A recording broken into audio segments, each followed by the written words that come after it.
welcome back to the CoolFigurez channel. I'm your host, Jesse the Bat Madrigal, aka the Buff Collector. The information on this channel is intended for adult collectors and not children.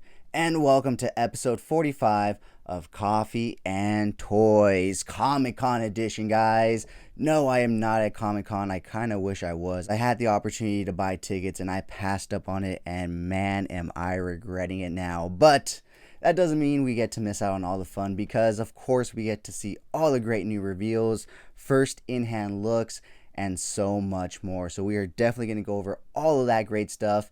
Of course, this week's Coffee and Toys Live, future guests for Coffee and Toys Live, this week's toy haul, stuff about the channel, and so much more. But first, if you're new, then welcome. This channel is all about cool action figures, analyzing them, hunting them, taking pics of them, and of course, playing with them. If that's your sort of thing, why don't you go ahead and hit that subscribe button? And while you're at it, why don't you go ahead and hit that bell notification icon so you stay notified when I do upload new content. If you do enjoy this video or any other videos that I put out, please remember to give them a thumbs up. It really helps the channel grow. With all of that out of the way, guys, once again, welcome to episode 45 of Coffee and Toys, Comic-Con edition. It is officially the last day of Comic-Con, unfortunately. As the posting of this video, as the recording of this video, it's actually the second day. So that's pretty fun and stuff, you know. But so that just means we're not going to have everything, obviously, because we still are going to have Saturday and Sunday if they have anything. I'm pretty sure there's going to be some good reveals Saturday, not so much on Sunday, maybe just a few things here and there, but we'll definitely talk about those things next week on episode 46. So yeah, guys, Comic-Con is here. Man, so much to talk about. It seems like leading up to Comic-Con, there was weeks where we had a lot to talk about, very little. Last week we had a decent amount, and this week, ooh, man, have the floodgates open. Not only in what has been revealed to the public, but also what is being shown in hand for the first time ever. So we will definitely get to all of that in a bit. Of course, as always, we are going to start with this week's Coffee and Toys Live. And this week's Coffee and Toys Live guest was the one and only, the phenomenal Sergeant Bananas. If you don't know who he is, definitely check out his Instagram, guys. He puts up some phenomenal toy photography. In fact, his toy photography is so great that he actually works for a toy company. Yes, he photographs all the amazing toys from Super 7 for you guys to see, all the pretty promotional pictures.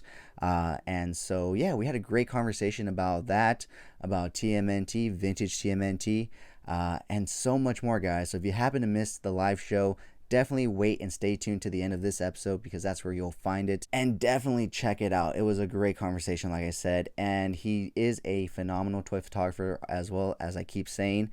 And so he gives you some good tips and tricks on shooting toys. So it was really awesome to talk to him and see how he turned, you know, essentially his hobby, which was toy photography, into a job. So, you know, I'm pretty sure that's the dream, and that's what we all aspire to do and be as toy photographers. Well, maybe not all of us, but a good majority of us that really work hard at this craft and whatnot. You know, a lot of the great people in this community, you know, they get chances to work with other toy companies, Hasbro and whatnot. But this guy was able to manage to, you know, secure a career and a paycheck from a company. And I mean, as a toy photographer, what more could you ask for? Playing around with your favorite toys. And for him, he is a huge fan of the vintage TMNT toys. So now he's getting to play with the upgraded, upscaled versions. And not only that, but also the promos and the ones before, you know, anybody sees and knows about. So for him, that's pretty damn cool. And I'm sure that'd be pretty damn cool for any toy photographer or collector. So definitely wait till the end to check out that interview from this week's Coffee and Toys Live. Next week we will be speaking to Janine, a female toy collector. She collects everything from Lego, Pops, Black Series, Loungefly, as well as cosplays. So gentlemen, you definitely will not want to be missing next week's episode, I guarantee you. But after her, we will be speaking with Beck, Toy Goddess. She collects all sorts of Funko Pops and a few other things, so super excited to talk to her as well. The following week was supposed to be more shots, However, I am asking Jason B. Michael to return to the show. And if you didn't know, Jason B. Michael was the first ever guest here on Coffee and Toys Live. And so I asked him to come back on. However, he is a teacher, so they are starting their semester again mid-August. So unfortunately, the date that I did have available was mid-August. So I had to move some stuff around. So more shots will now be August 24th if I can confirm with him, if not at a later date. And Jason B. Michael will be on August 10th. So far, that's what I do have for upcoming guests for Coffee and Toys Live. Like I said, I'm always in constant talks with other people and guests to come on the show. And as I confirm and, get more confirmations and all that stuff, I will obviously let you guys know. So with that being said, guys, why don't we go ahead and talk about the channel changes. So if you did notice, this week was a bit of a different lineup when it comes to videos that I did release. Normally I do reviews all throughout the week, and then I'll do, behind the scenes videos on Friday, and then obviously the podcast on Sunday. So the podcast is going to stay the same. However, I did mention a while back that, toys are starting to come, far and few, because prices and just values and all that stuff. So I said I was going to start introducing some new content for you guys, and that's what I tried to do this week. Starting off on Monday with the unboxing video of the Pink Skulls Chaos Club. I don't do too many of those. I try to save them for my more, elaborate toys and stuff like that. Toys I just got into, or, toys like the Pink Skull, where I was just really excited and really looking forward to them. And I really wanted to show my, initial expression and thoughts and reactions to those things, because I knew I was going to be going crazy over them. Just like when I opened up my first hot toy, it was like I knew that was going to be a good video, and it actually turned out to be an even better video because, negativity sells, right? I wasn't trying to be negative, obviously, but it just so happened that that figure just didn't live up to my expectations until obviously I did some research after the video, because I'm not going to do research while I'm filming, and I was able to fix the issues. And now, as you can see behind me and here on the table, I do enjoy 1/6 scale figures. So I tried to introduce a few different stuff into this week's lineup. I did that, and then I did an in-depth toy photography video, behind the scenes toy photography video, the first episode of it. And I know I do a weekly behind the scenes toy photography video series, but that's of my review pics of my figures, which I kind of run down really quickly and whatnot. But I do have a separate Instagram account, which you guys should definitely check out and follow, Epic Shots by CoolFigurez, where I post my more planned out, thought out, more edited pics. I figured if I put more thought and process into these pics, then I can have an in-depth toy photography video, where I talk about my process, my idea, my inspiration, what I wanted to convey in the images, my lighting setup, my poses, how I'm getting stuff to stand, how I'm setting up all the extra stuff to make it look more lived in and everything, and just give you guys a more in-depth rundown of what I was trying to do, and not be so rushed by a time-lapse video. I'll still include the time-lapse videos of me setting everything up, but I'll go ahead and explain it all after I've taken the photo and everything, and just go through everything once that happens. So episode 1 is up now. It is of the Pink Skulls, the brand new pack. I took a pic and I had a lot of fun. It was the first pic that came to mind when I first got that box set in, and I thought, what better pic than to start with than with this one. So definitely check that one out, and there's more to come. I don't know if it's going to be a weekly thing or a bi-weekly thing, semi-weekly thing, or whenever weekly thing I get around to it, but I'm hoping to get more of them out. I'm hoping to make it weekly, because that means I'm shooting weekly. I've really been in a rut, I'll be honest, guys. I've been in a real rut in terms of toy photography. I just haven't had too much really good inspiration, even though I know it sounds so shitty because of all the toys behind me and everything, but I haven't had any kind of inspiration when I looked at my collection and stuff. But now that I do have the Pink Skulls Chaos Club, that box set just blew my mind, and I have so many ideas and stuff that I want to do with it. Plus this guy right here, which we will get into when we talk about this week's toy haul. So I've been in a bit of a rut, but I feel like that Pink Skulls Chaos Club box set is definitely going to be getting me out of it, because like I said, I have a lot of great ideas. I wrote them all down so I wouldn't forget them, and I'm super excited about them. So like I said, go ahead and check out episode 1 of my in-depth behind the scenes toy photography video series. The boys are back in town. So with that being said, let's talk about the other few changes. So if you noticed my one review that I did put up this week of my brand new Hot Toys Marty McFly, you would have probably noticed a different setup in the review studio. So If you follow me on Instagram at CoolFigurez, you'll have noticed last week on my story, I was setting up a brand new photo review studio that I had just gotten. So my old one was about 15 to 16 inches. This one's about 32 to 35 inches, so twice the size, and it came with a real, photo thing that, like actual, photo people use and stuff like that. Backdrop type of stuff that goes from the top all the way to the bottom and stuff, so it looks really clean. I also upgraded by adding a spinning display, so that way things spin and you can see how they look 360 while I'm just talking about the products, and they're not just stagnant and whatnot. Watch right here, we'll turn it on and see, it'll turn and rotate, and that way you guys can get a look at the full product while I'm talking exactly like this, because most of my videos when I open them up, it's a lot of talk and stuff because we're talking about the figure and stuff before we actually start touching the accessories, the articulation and all that stuff. And so at least this adds a little interest to it because you get to see all aspects of the figure and not just the figure up front. So I did do that. I also mentioned that I bought a new mic with a soundboard. Yeah, see, with that, I found that you can't cheap out. If you're going to do that, you're going to need to either buy the cheap soundboard alone and then buy a better mic that you can plug into it, or just shell out a good amount of cash for a good soundboard and a good mic. And so that soundboard was just trash. The mic was absolute trash. If I just tapped it, it would just be like and so it was cool to have the sound effects and everything, but I've done the show this far without it and everything, and I felt like it was kind of gimmicky and everything after I messed around and played with it. I feel like a more more expensive one would be a lot better, obviously, but I didn't see the point in spending the cash on a more expensive one at the time.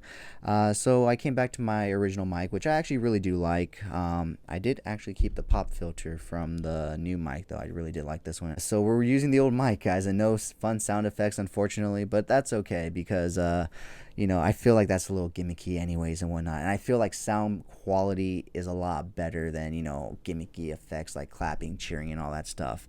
So, yeah, that's pretty much it when it comes to those updates in the channel. There is one other update, though, and that is I have officially decided to start a Patreon. So I am 100% new to this, and I don't really have the grasp of everything just yet.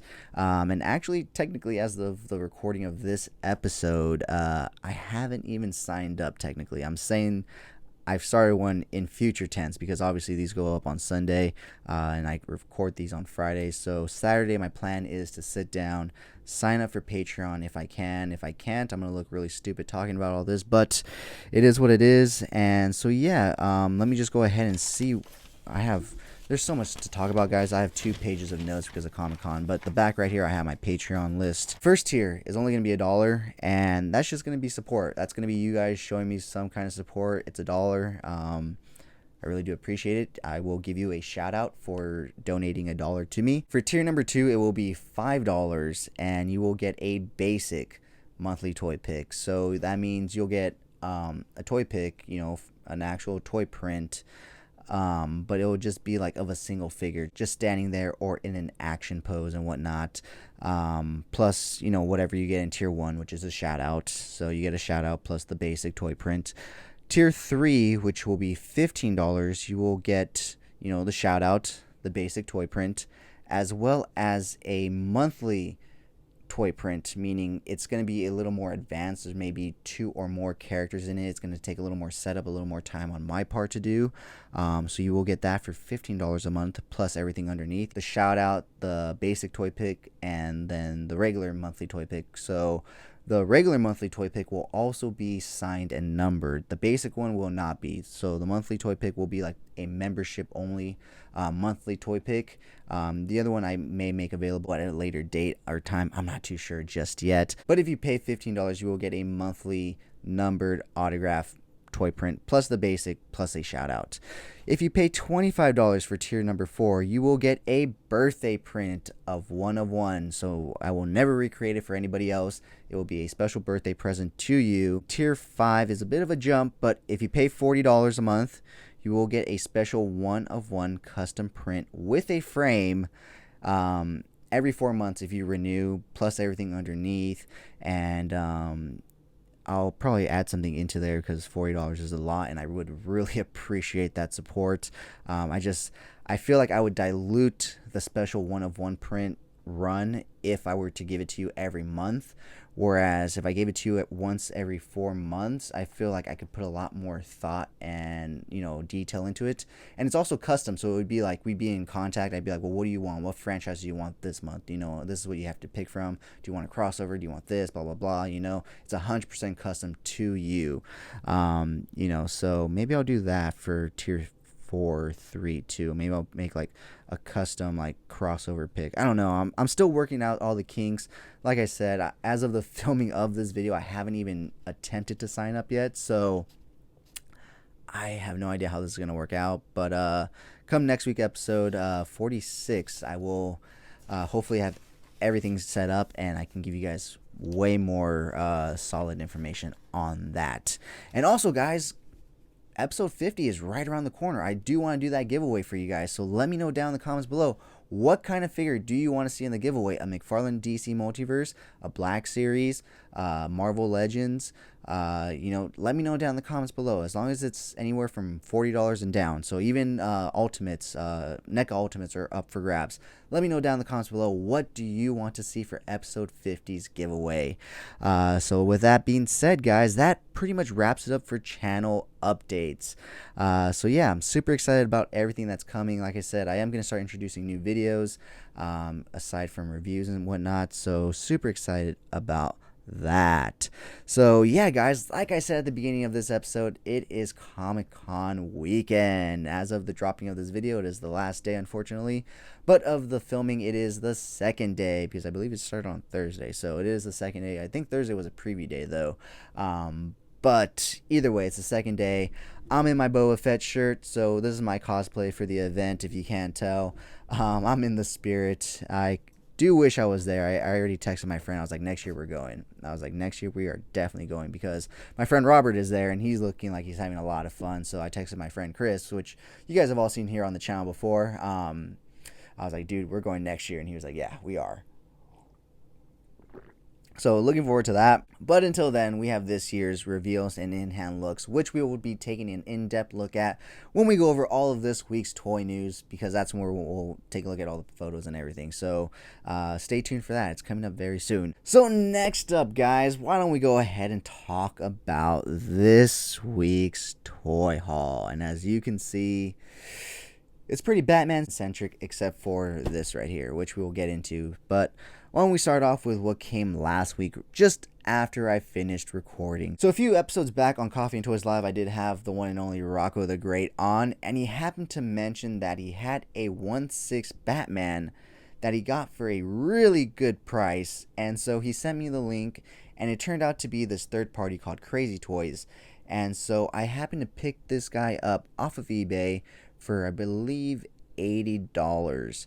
And so he was from China, so he's taking some time to get here and stuff.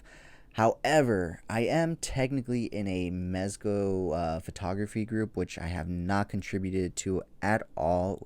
And I apologize if any of you guys are in the group are watching this. I do apologize. I've just been super busy and stuff. Like I even said at the beginning of this episode, I've been even in a rut that, I'm just like, I had no inspiration, but now things are changing. Maybe I'll start participating now. I just need to have some more time as well. But somebody in that group happened to throw up that they were selling the official Sideshow 1/6 Batman that is essentially, the basis of this third-party Batman right here. And for a really good price, because online he's going for, I believe, $300 to $400, and this guy was only asking $160. So I went ahead and picked it up because I couldn't pass up getting a Batman in my 1/6 collection. I mean, I bought a Spider-Man and a Goblin before I bought a Batman and Joker, and I mean, Batman's my guy, so I mean, I had to. So even though I had this guy on the way, I couldn't pass up an official, sideshow for that price. So I went ahead and picked him up as well. I believe the day he was delivered, he was actually delivered, even though he was supposed to come weeks later. But it all works out because they were both here and I got to play with both of them.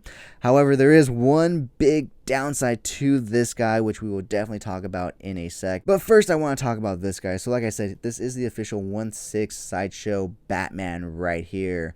And as you can see, he looks phenomenal. I absolutely love the blue and gray Batman look.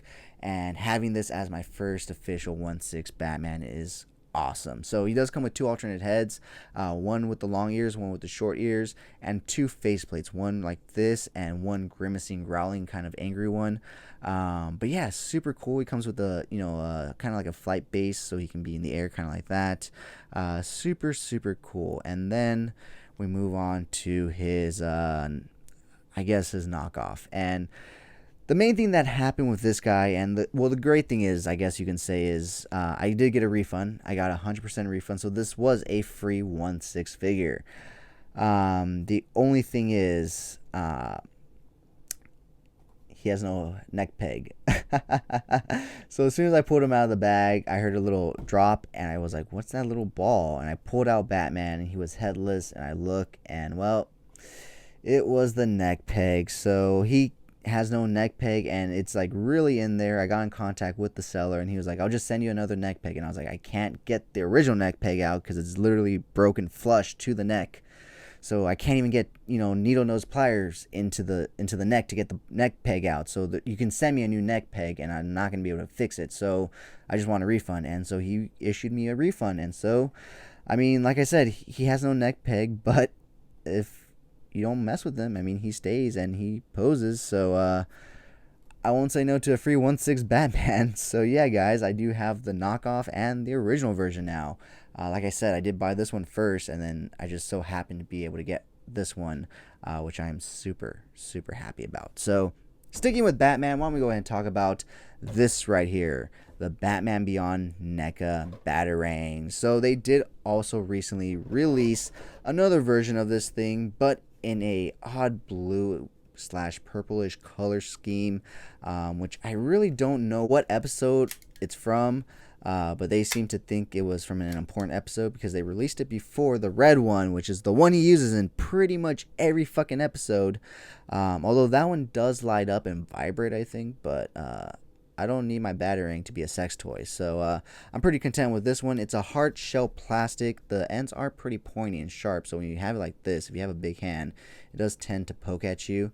But there is a little button right here on the side, and it just right there, just like in the show. So yeah, I was waiting for them to release this one, the red one, because this is, like I said, the one he uses in the show all the time. So I'm super happy, and I'm actually kind of happy that it doesn't vibrate and have the lights, because that raises the price, and I wasn't going to use that feature anyway. So super happy with this version right here. And it does come in this right here, and I don't know if this is supposed to be the base or just something that it was used to hold the Batarang in package, because it looks like it, but then at the same time it's slanted upwards and it has the Batman Beyond logo right here. So I feel like it's supposed to double as the display base, but I'm just not sure. I don't know. So next up, we do have the Mcfarland Toys 66 Retro Boxing Riddlers. So if you don't know, these guys are all hitting clearance now at your local Target. And so for $5, I couldn't say no for him. And I'm sure I'll come across Batman soon, and I'll have the dual, being able to box it out. So this will actually be an unboxing. This will be next week's unboxing. This will be this week's unboxing. So yeah, like I said, $5 on clearance, couldn't say no to that. So definitely had to pick up Frank Gorshin's Riddler with some boxing gloves for $5. Couldn't pass that up. So the last thing here on the table is the NECA, an American Werewolf in London. And as you can see, the box is all beat to shit and stuff, but that's okay because I'm an out-of-box collector, and they did actually give me 10% off for that reason, because I asked the lady, I was like, hey, this is kind of beat up and stuff. You think you can give me like a discount? She's like, I could do 10%. And it looked like she was kind of actually pretty annoyed, and like she kind of just offered it to me so I wouldn't hassle her anymore, which I'll take it because I just wanted 10% off. So I was able to pick this up for about $29 out the door, which is just slightly, under retail, without tax and everything, which, not bad. But I have been looking for this and waiting to come across this guy for such a long time.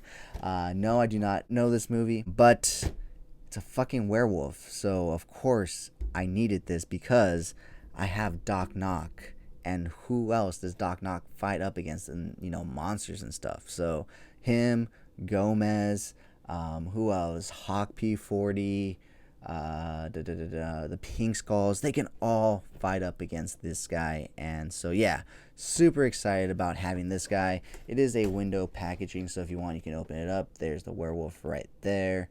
So, super cool. This will be this week's unboxing. You don't know how hard it was to keep this closed in box and leave it for this week's unboxing. Even though I just got it on Wednesday and I'm filming this on Friday, I wanted to rip open into this so badly, but I was like, you know what? If you had the time to take toy pics, and okay, it would make sense, but I don't have the time to take toy pics right now, during the week and stuff. So I was like, just leave it in the box. You're a grown adult. You have self-restraint, so that was really fucking hard. Okay, I'll admit. But I did it. I made it. And I'm super excited to wait till the end of this episode to finally open this guy up and take a nice close in-hand look at him. So, with that being said, guys, why don't we finally get into this week's toy news? And man, oh man, is there quite a bit. In fact, the first page itself is just Mezco itself. Like, literally Mezco.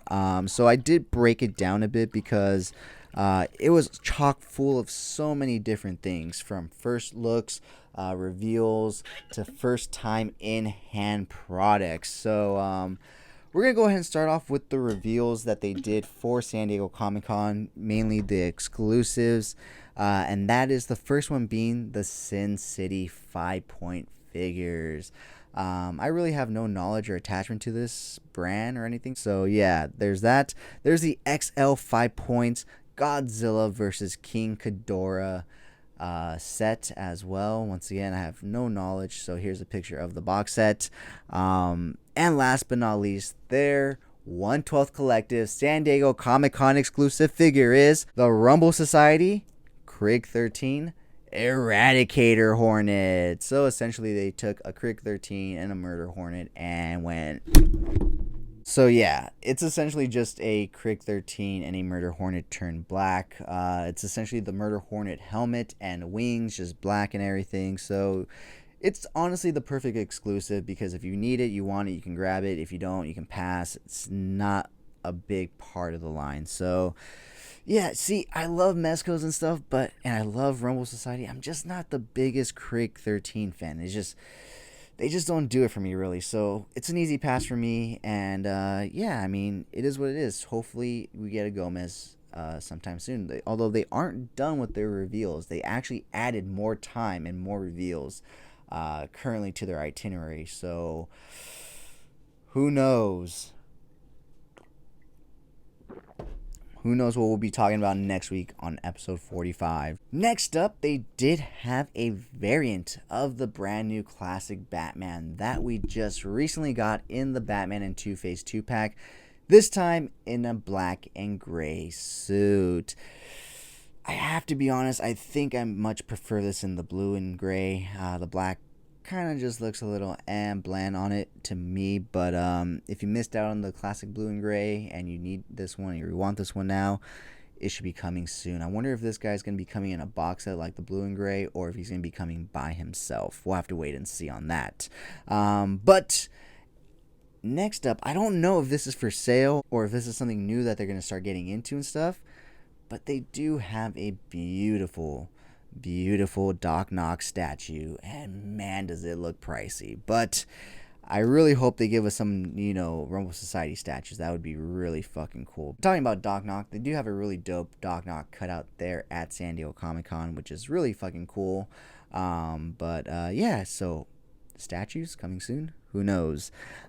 So here is a list of the first in-hand looks, meaning they have them on display. Like, this is the first time we're seeing them actually on display, like in person.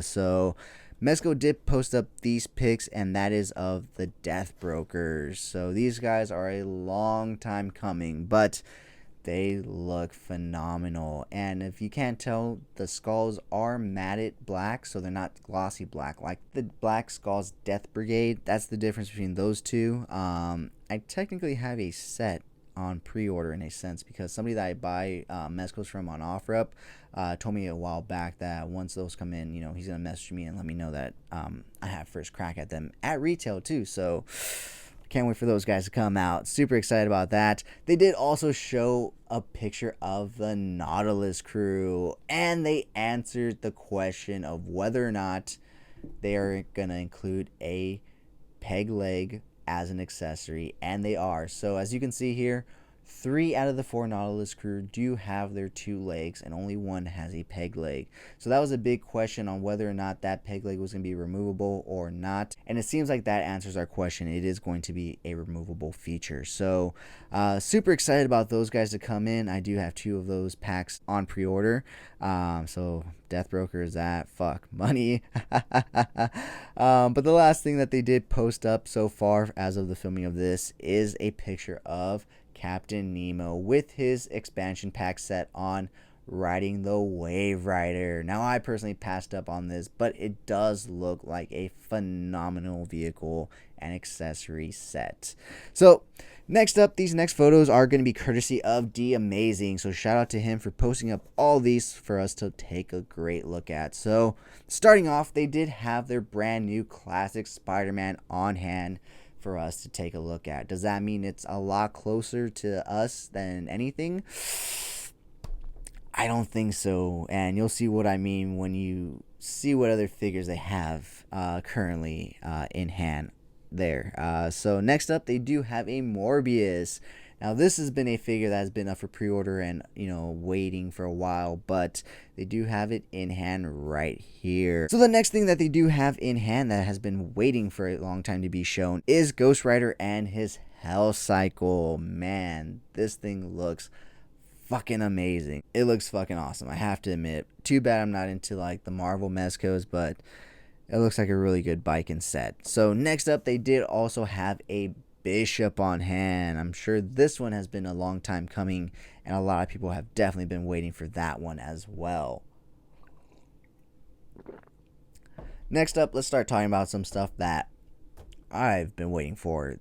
The first one being the Justice League Zack Snyder 3-pack Batman, Flash, and Black Suit Superman. I cannot fucking wait for this set, guys, and man, do they look phenomenal. Batman just Superman just Flash, honestly, I'm not a big Flash fan, but I wanted the Zack Snyder Justice League in Mezco form, so I need him to complete the set, and so yeah, I'll take him, and he does look good. I mean, he's a Mezco. I'll give Mezco the credit where credit's due, but they do look phenomenal, so I cannot wait for that set to come. And this is the figure that I was talking about that kind of shows us that maybe even though they have these on display in hand, these figures are probably not as close to getting into our collection as we think. They have an 89 Batman on hand, on display. So we don't know if this is the prototype. We don't know where along the process this falls. But you do see an 89 Batman. Unfortunately, it seems like they still have to work out some kinks with that cape, because man, does it stand out. It doesn't lay flat enough for me personally. I don't have any of them on pre-orders, so shouldn't matter to me. But if you have that on pre-order for the past 3 years at this point, I would kind of hope that they'd wait a bit longer and get that cape fixed, because it looks really cumbersome the way it's sits right now. And yeah, so hopefully he'll be coming to your collection soon if you have him on pre-order. Moving on to Comic Superman. This guy is another one that I'm definitely looking forward to this year. I am not the biggest Superman fan, but you do need a Superman in your collection, and this one is definitely going to be my definitive Superman, alongside the black suited Superman. But this is going to be like my definitive comic one. I don't need a Mafex one. I don't need any more Mcfarland ones. I'm just going to have this one. So this one looks super awesome, super good, super bulky too, which is perfect. So yeah, super excited about that. Super excited for Mr. Freeze. Man, this guy looks phenomenal. I cannot wait to get my hands on him. I need some more Batman villains in Mezco form.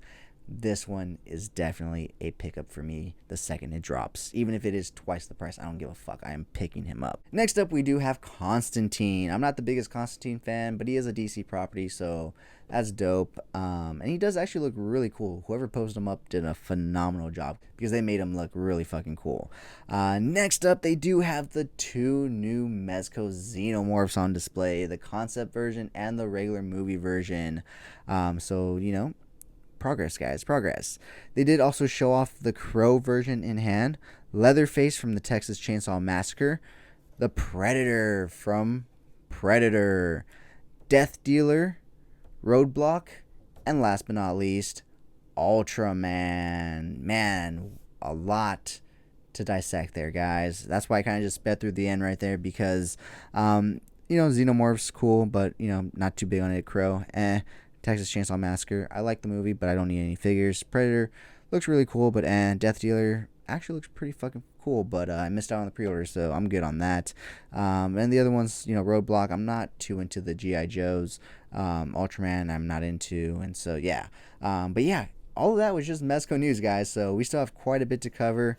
But yeah, definitely looking forward to quite a bit. So next up, let's go ahead and talk some Mcfarland news. So they did have their summer showcase last week, and so we did miss out on a bit, and they did also show off two new figures this week before Comic-Con. The first of the two figures that they showed off this week is Batrockatus or something like that. Something with the Green Lantern ring or some sort of some bullshit. You know, another Batman.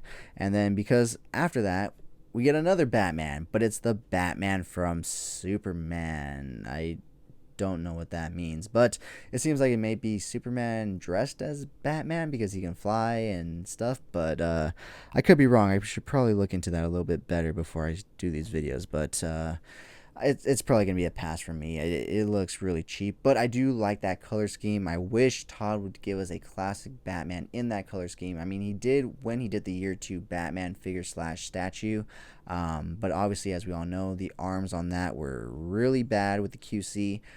So I would really appreciate a single release of a classic blue and gray Batman, but we'll have to wait and see if Todd ever does give us that. Next up, I do want to talk about two Spawn figures that did happen to catch my eye because they look fucking awesome, and I will be picking them up for that reason. I will be waiting until they hit clearance because all these Spawn figures are hitting clearance.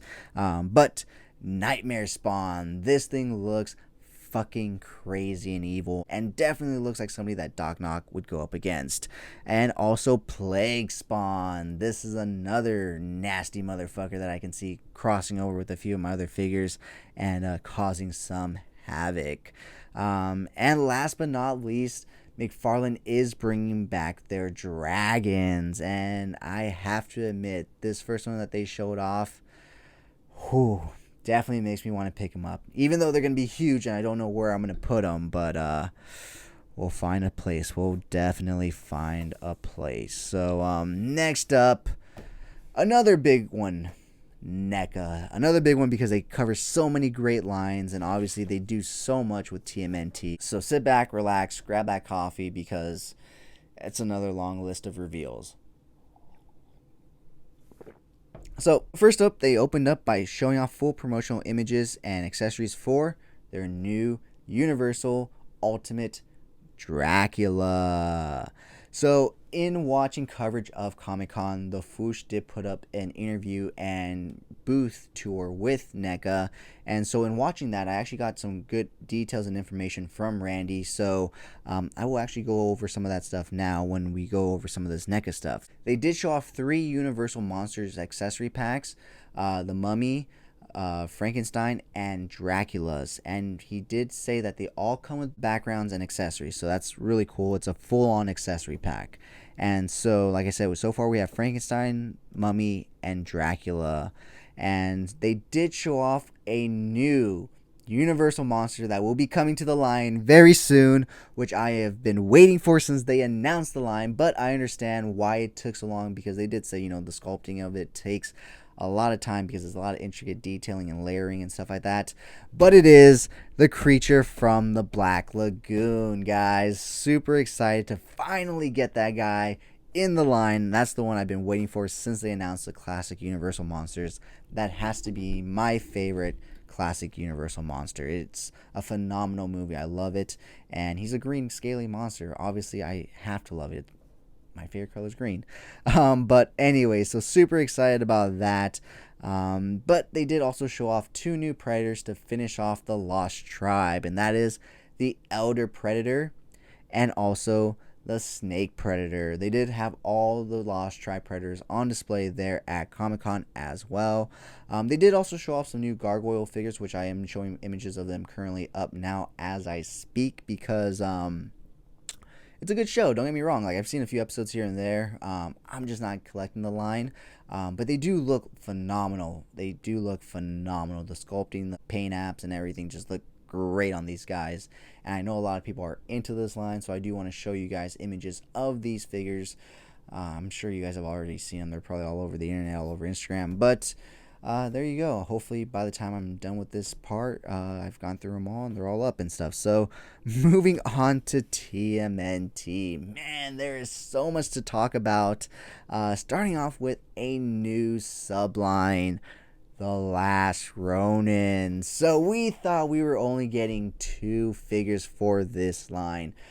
In fact, we are getting a full complete line. Randy says they had 5 on display. They're up to 10 to 12 in terms of like working and designing and all that stuff. So obviously we get the first 2 that we've already seen, the armored and the unarmored Ronin. We do also get first in-hand looks at Flashback Leo and Flashback Raphael. Man, I cannot wait to add these 2 to my TMNT collection. Such unique looks to them. They will definitely stand out in my TMNT collection despite having so many different iterations. Those will definitely catch people's eyes. And standing next to him is the new robotic foot soldier from The Last Ronin. I am definitely going to have to pick up a few of these for toy photography. But I wonder what else we could be getting soon. Because like I said, that is only 5 figures out of the 10 to 12 that they are already currently working on. So next up, they did have their full line of their TMNT and Universal Monster lineup right there in hand. And so we've already seen most of them. So I'm not going to talk about, the Mummy, Mikey, and April, because we've seen a lot of that stuff. We've seen promotional images and everything. But I will talk about the 2 that we haven't seen too much of, and that is the Invisible Man, Donnie, and of course the one that they just showed off, which pictures just doesn't do too much justice to, and even in-hand looks, I'm probably still not going to pick up, and that is the Van Helsing Splinter. But you can decide for yourself. So that's it when it comes to that line. But next up, they did have their cartoon line all sprawled out all across their street scene dioramas and their TMNT cartoon sewer dioramas. Yes, that S was intentional, guys. Plural. They are coming out with 3 separate dioramas. The living room, the kitchen, and Donnie's garage. He said they are already currently working with the factory. So these will be out to us very, very soon. Hopefully sometime this year. If not, early next. So on this display, we did not just see figures that, we've already gotten, but we've seen some future figures. So I'm going to go ahead and list off those future figures. We did get an in-hand look at the Scrag Loot Crate exclusive figure. Don't don't know when that's going to be coming out, but at least you can see him there. They do have a Bugman up there, a Donnie dressed as Batman, which is also a Loot Crate exclusive. We get a Mouncer droid thing, kind of like a larger Mouser, which looks really crazy and cool. A Mona Lisa right there. She's, a frog. Dirk Danger, I believe that's his name, if I'm not mistaken. We got Cartoon Toka and Razar. We have Zack and Casey. We have the Crooked Ninja Gang. We have this ghost samurai looking guy and a female ninja person. I don't know who they are. Before I forget, guys, all these images are courtesy of the Mad Hatter review. I watched this video and just screenshotted things. He didn't mention their names, but I didn't care too much about them to go back and find them. But if you recognize them, I'm sure you know their names. Super Bebop and Rocksteady. And last but not least, Rex 1. Before we continue on with TMNT, guys, I did also want to say that they did have in hand and packages of the Last of Us 2-pack, AC/DC, Angus Young, and Bon Scott figures. I'm excited for those 3 as well. So I guess we're on to page number 2, because they did also have their Archie Comics figures. So they did have the Mighty Mutant Animals, Ray Fillet, and Slash. All 4 of those were there in hand and on display. Now moving on to the one that we all have been highly anticipating and waiting for, and man, NECA just always fucking hits it out of the park. We're getting brand new TMNT Mirage Turtles, guys. And no, they are not the same as the original release, but these ones still look fucking awesome. These guys are beefy boys. They come with an alternate head with a hood. These guys, I cannot wait to get. I'm fine with my bootleg ones of the original ones. That's fine. I don't need any more of those. But these ones look so fucking awesome. I'm probably going to have to get 2 sets because these are going to be my definitive turtles that I shoot with, because they just look amazing. I cannot wait till we get any kind of information on when we can get our hands on those. Next to them is a giant Mirage Triceraton. Now that guy looks really fucking cool as well. I may have to pick up a few of those as well. We are also going to be getting a Mirage Splinter. I don't know if this is going to be an accessory pack or part of accessories with Splinter, but there is a Mouser, an Utrom, and a ooze canister that's kind of sticking down and kind of oozing out. It looks really cool. We are also getting the other 2 mutant shredders. So if you did get the Loot Crate shredder, you will be getting the last 2 to complete the set. It seems like they may be a 2-pack because one's a little itty bitty shredder, so he may come packed in with the larger one. But we also got our first in-hand looks at the Mirage Casey Jones and Lynette. And if you look closely above the packaging, there is a blue helmet from Lynette. So Randy did mention that it makes sense to make both versions. So we are getting a red and blue version of Lynette. So that is it in terms of TMNT news from NECA, guys. Quite a bit. Man, my wallet is already crying from all these reveals from Mezco and NECA, but my heart is happy and so is my soul. So next up, why don't we go ahead and talk some Sideshow news, because they did announce 2 new Sideshow figures from Star Wars The Clone Wars, the animated series, that being Cad Bane and Anakin's apprentice, Ahsoka Tano. Now, she is a bit overpriced for what she comes with, as well as her size and how she looks. She doesn't look the best in my opinion, but it is the only version of Ahsoka, I believe. I don't know if there's a Hot Toys version. I could be mistaken, but yeah. And Cad Bane, the Hot Toys one that was just announced, is based off the Book of Boba. This one is based off the animated Clone Wars series. So yeah. So next up, let's go ahead and talk some Diamond Select. They did announce a few different things, mainly statues. From the Kenobi series, they did announce a brand new Kenobi statue. And man, is this one a little offensive to Kenobi, because they kind of put the fire that he burns in front of him. That's pretty funny. So yeah, but they did also announce a Vader bust from Kenobi. And last but not least, they did announce a con exclusive Gentle Giant Boba Fett statue. So that's it in terms of Diamond Select news. Moving on to some Marvel Legends. They did announce 2 new figures. The animated series Spider-Man is getting another release, as well as the Lizard is getting a release, both as Walmart exclusives for their Collector Con going on now alongside Comic-Con. So Marvel Legends did have a big panel right before I came on here to film, so they did make a bunch of announcements and everything, but seeing as I had a lot to talk about already, I was like, you know what, I'm just going to go ahead and wait and put that for next week so we have stuff to talk about. So let's move on to the final toy property that we have to talk about this week, and that is Mafex. Yes, I am officially in because they showed off a Bane, and man, does this guy look big and articulated. So I cannot wait to see him all painted up and ready to go. I cannot wait to see this guy in action. So yeah, not only that, but they did also have on display a prototype classic Batman, and man, I cannot wait to see this guy all painted up in the blue and gray scheme and just looking phenomenal. They did also announce their next addition to their Hush line, and that is Poison Ivy. And last but not least, they did tease this last week. This is another reason why I'm into Mafex now. They had their new The Batman figure, and man, does it look great. So Bane, Batman, and even that Poison Ivy, I'm all in on all 4 of those figures.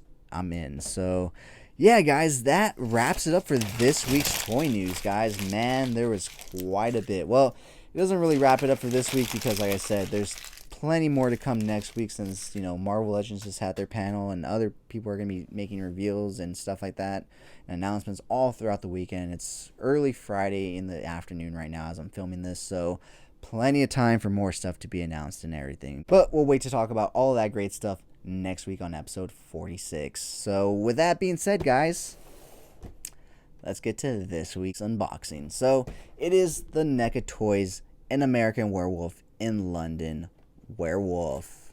Here's a look at the box. The back is all nice and done, but obviously this side is pretty badly damaged. Hey, 10% is 10% because we're going to be ripping into this guy anyways. So yeah, here's one last look at the package right here. And now it's time for me to get my handy dandy Batman knife right there and rip this sucker open. Inbox collectors, avert your eyes, because we are just going to be pulling this guy out. Wait, did it not cut?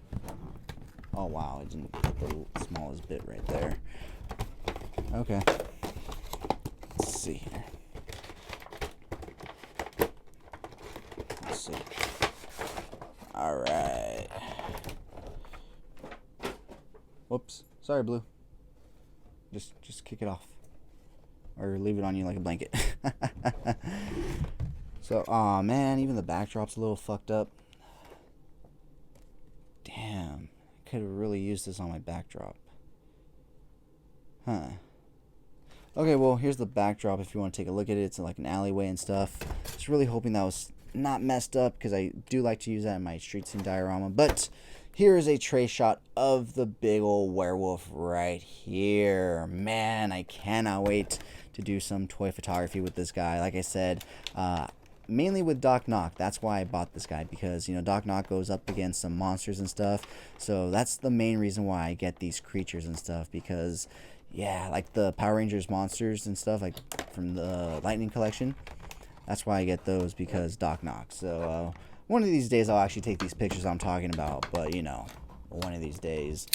So let's go ahead and free this guy from his plastic restraints. I kind of hate these ones because I feel like I'm always going to cut myself when I do these because they're so tight. There we go. Alright. Oh, man, we got to go down here. Okay. Hopefully I don't slice my finger, but find out. Nice. Didn't slice my finger. It's always a success, right? So let's go ahead and pull this guy out. Wait, he has more? How did I even miss this one right here? There we go. Oh my gosh, he has another one in there?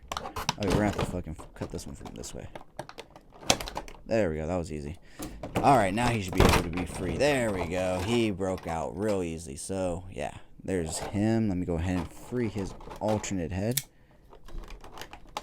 I was getting a little nervous cutting towards me, so I was like, you know what? Why don't I just cut away? Well, that was a fail. So here is the wolf all out of the package. Super cool. Super big and chunky. So, let's see if we can... Whoa. So that goes there. And that goes on there. Let's see. Is it on? Oh, it's on. It's on. Yeah, there we go. This guy. This guy looks cool. I thought he was supposed to be able to stand up. I guess not. Okay. Well, either way, super cool. I can see this guy totally coming after Doc Nock, and Doc Nock completely annihilating this guy. So that's essentially why I picked this guy up. Let's see. We could end the show with him on the turntable.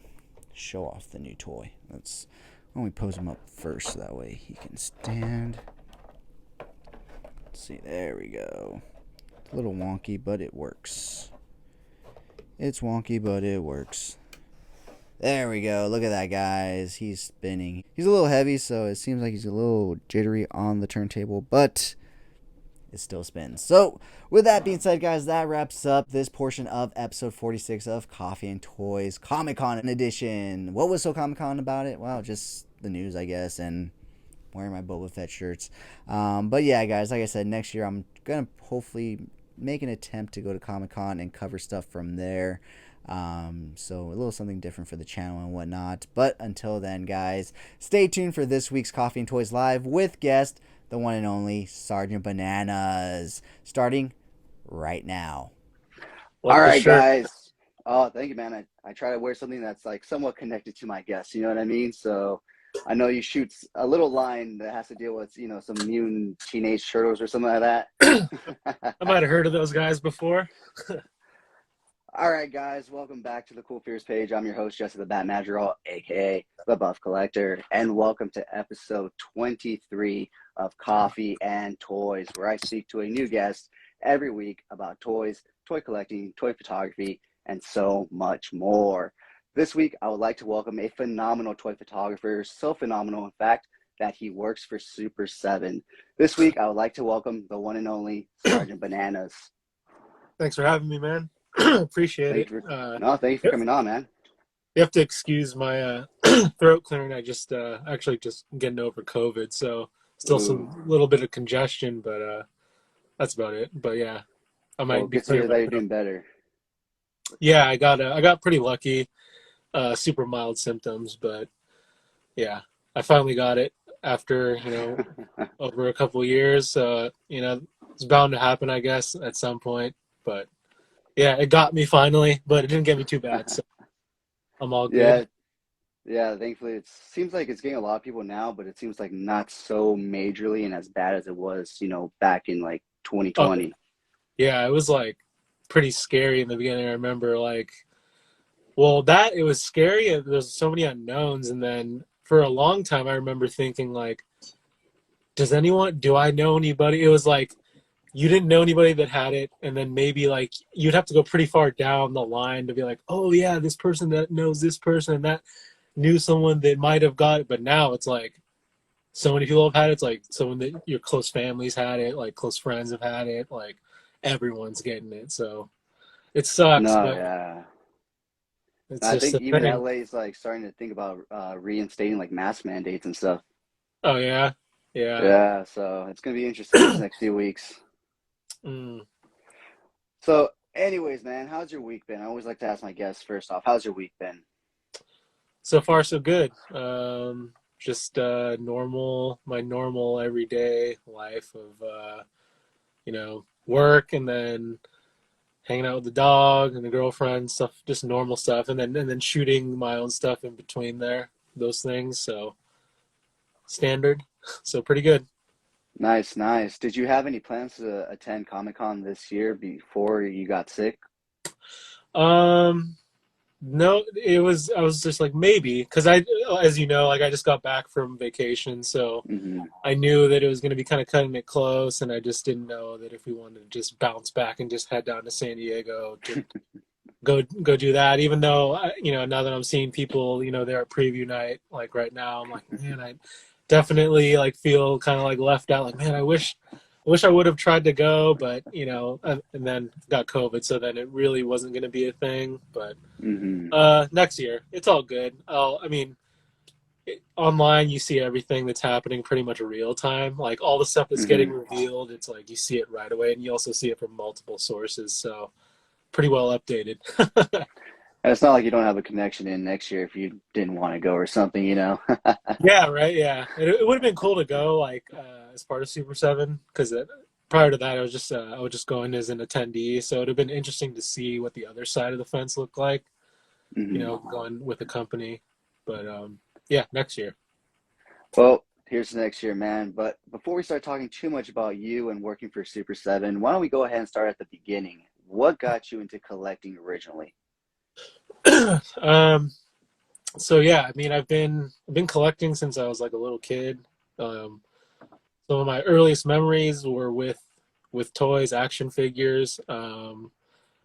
I remember like being really young and having like some Master of the Universe stuff, and like it's funny, like I didn't even know who they were. Like I had like He-Man and Skeletor and like Mossman, but I didn't know like their names. I was too young to know or care, and I just thought they were cool looking toys. Hmm. Really is what, and like what's kind of interesting and funny, I guess, is that like to this day, like you don't know everything, you don't know every property that exists, but like as toy collectors and then toy photographers, I feel like you don't need to know something to want to take a photo of it. Like if you see something that looks cool, you're like, oh, I want to, see what I can create with that. And so, kind of in a similar wavelength to when I was a kid, it's like, oh, I don't know what this is, but I like it. It's like I kind of still have that, if not more now, honestly, with with everything that's out there. But yeah, just as a kid, I started collecting as a kid, and I really never stopped. I mean, there was like some like dry eras here and there throughout the years, but like I think I was always like I've always been a big fan of action figures. I always just thought they were super cool, and then obviously paired with pop culture stuff and comics and all that kind of stuff. I've always been into it. I've always kind of collected, and then I mean now doing doing what I do now, it's like I'm collecting more stuff than I ever have. I mean, it's insane. Like, there's so much stuff that's out there now. Like, there's so many companies pumping out so many things, and it's all like Hmm. you don't want to pass on anything because it all looks cool, and then you get invested in so many lines at once, and then you're just like, man, like, when's it gonna stop? And then you can't stop. It's like it's a real addiction type thing.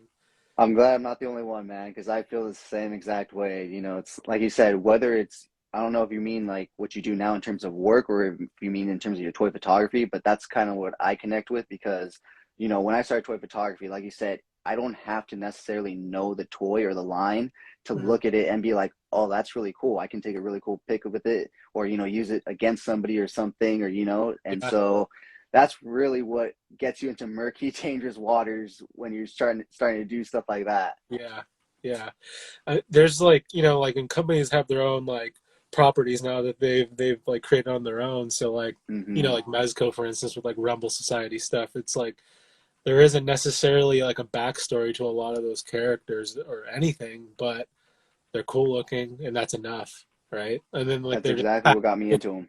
they're packed full of like cool accessories and all, and then they're just like cool figures once you like get to like mess with them. So like that's enough. That's more than enough a lot of the time, honestly. But yeah, it's it's just crazy.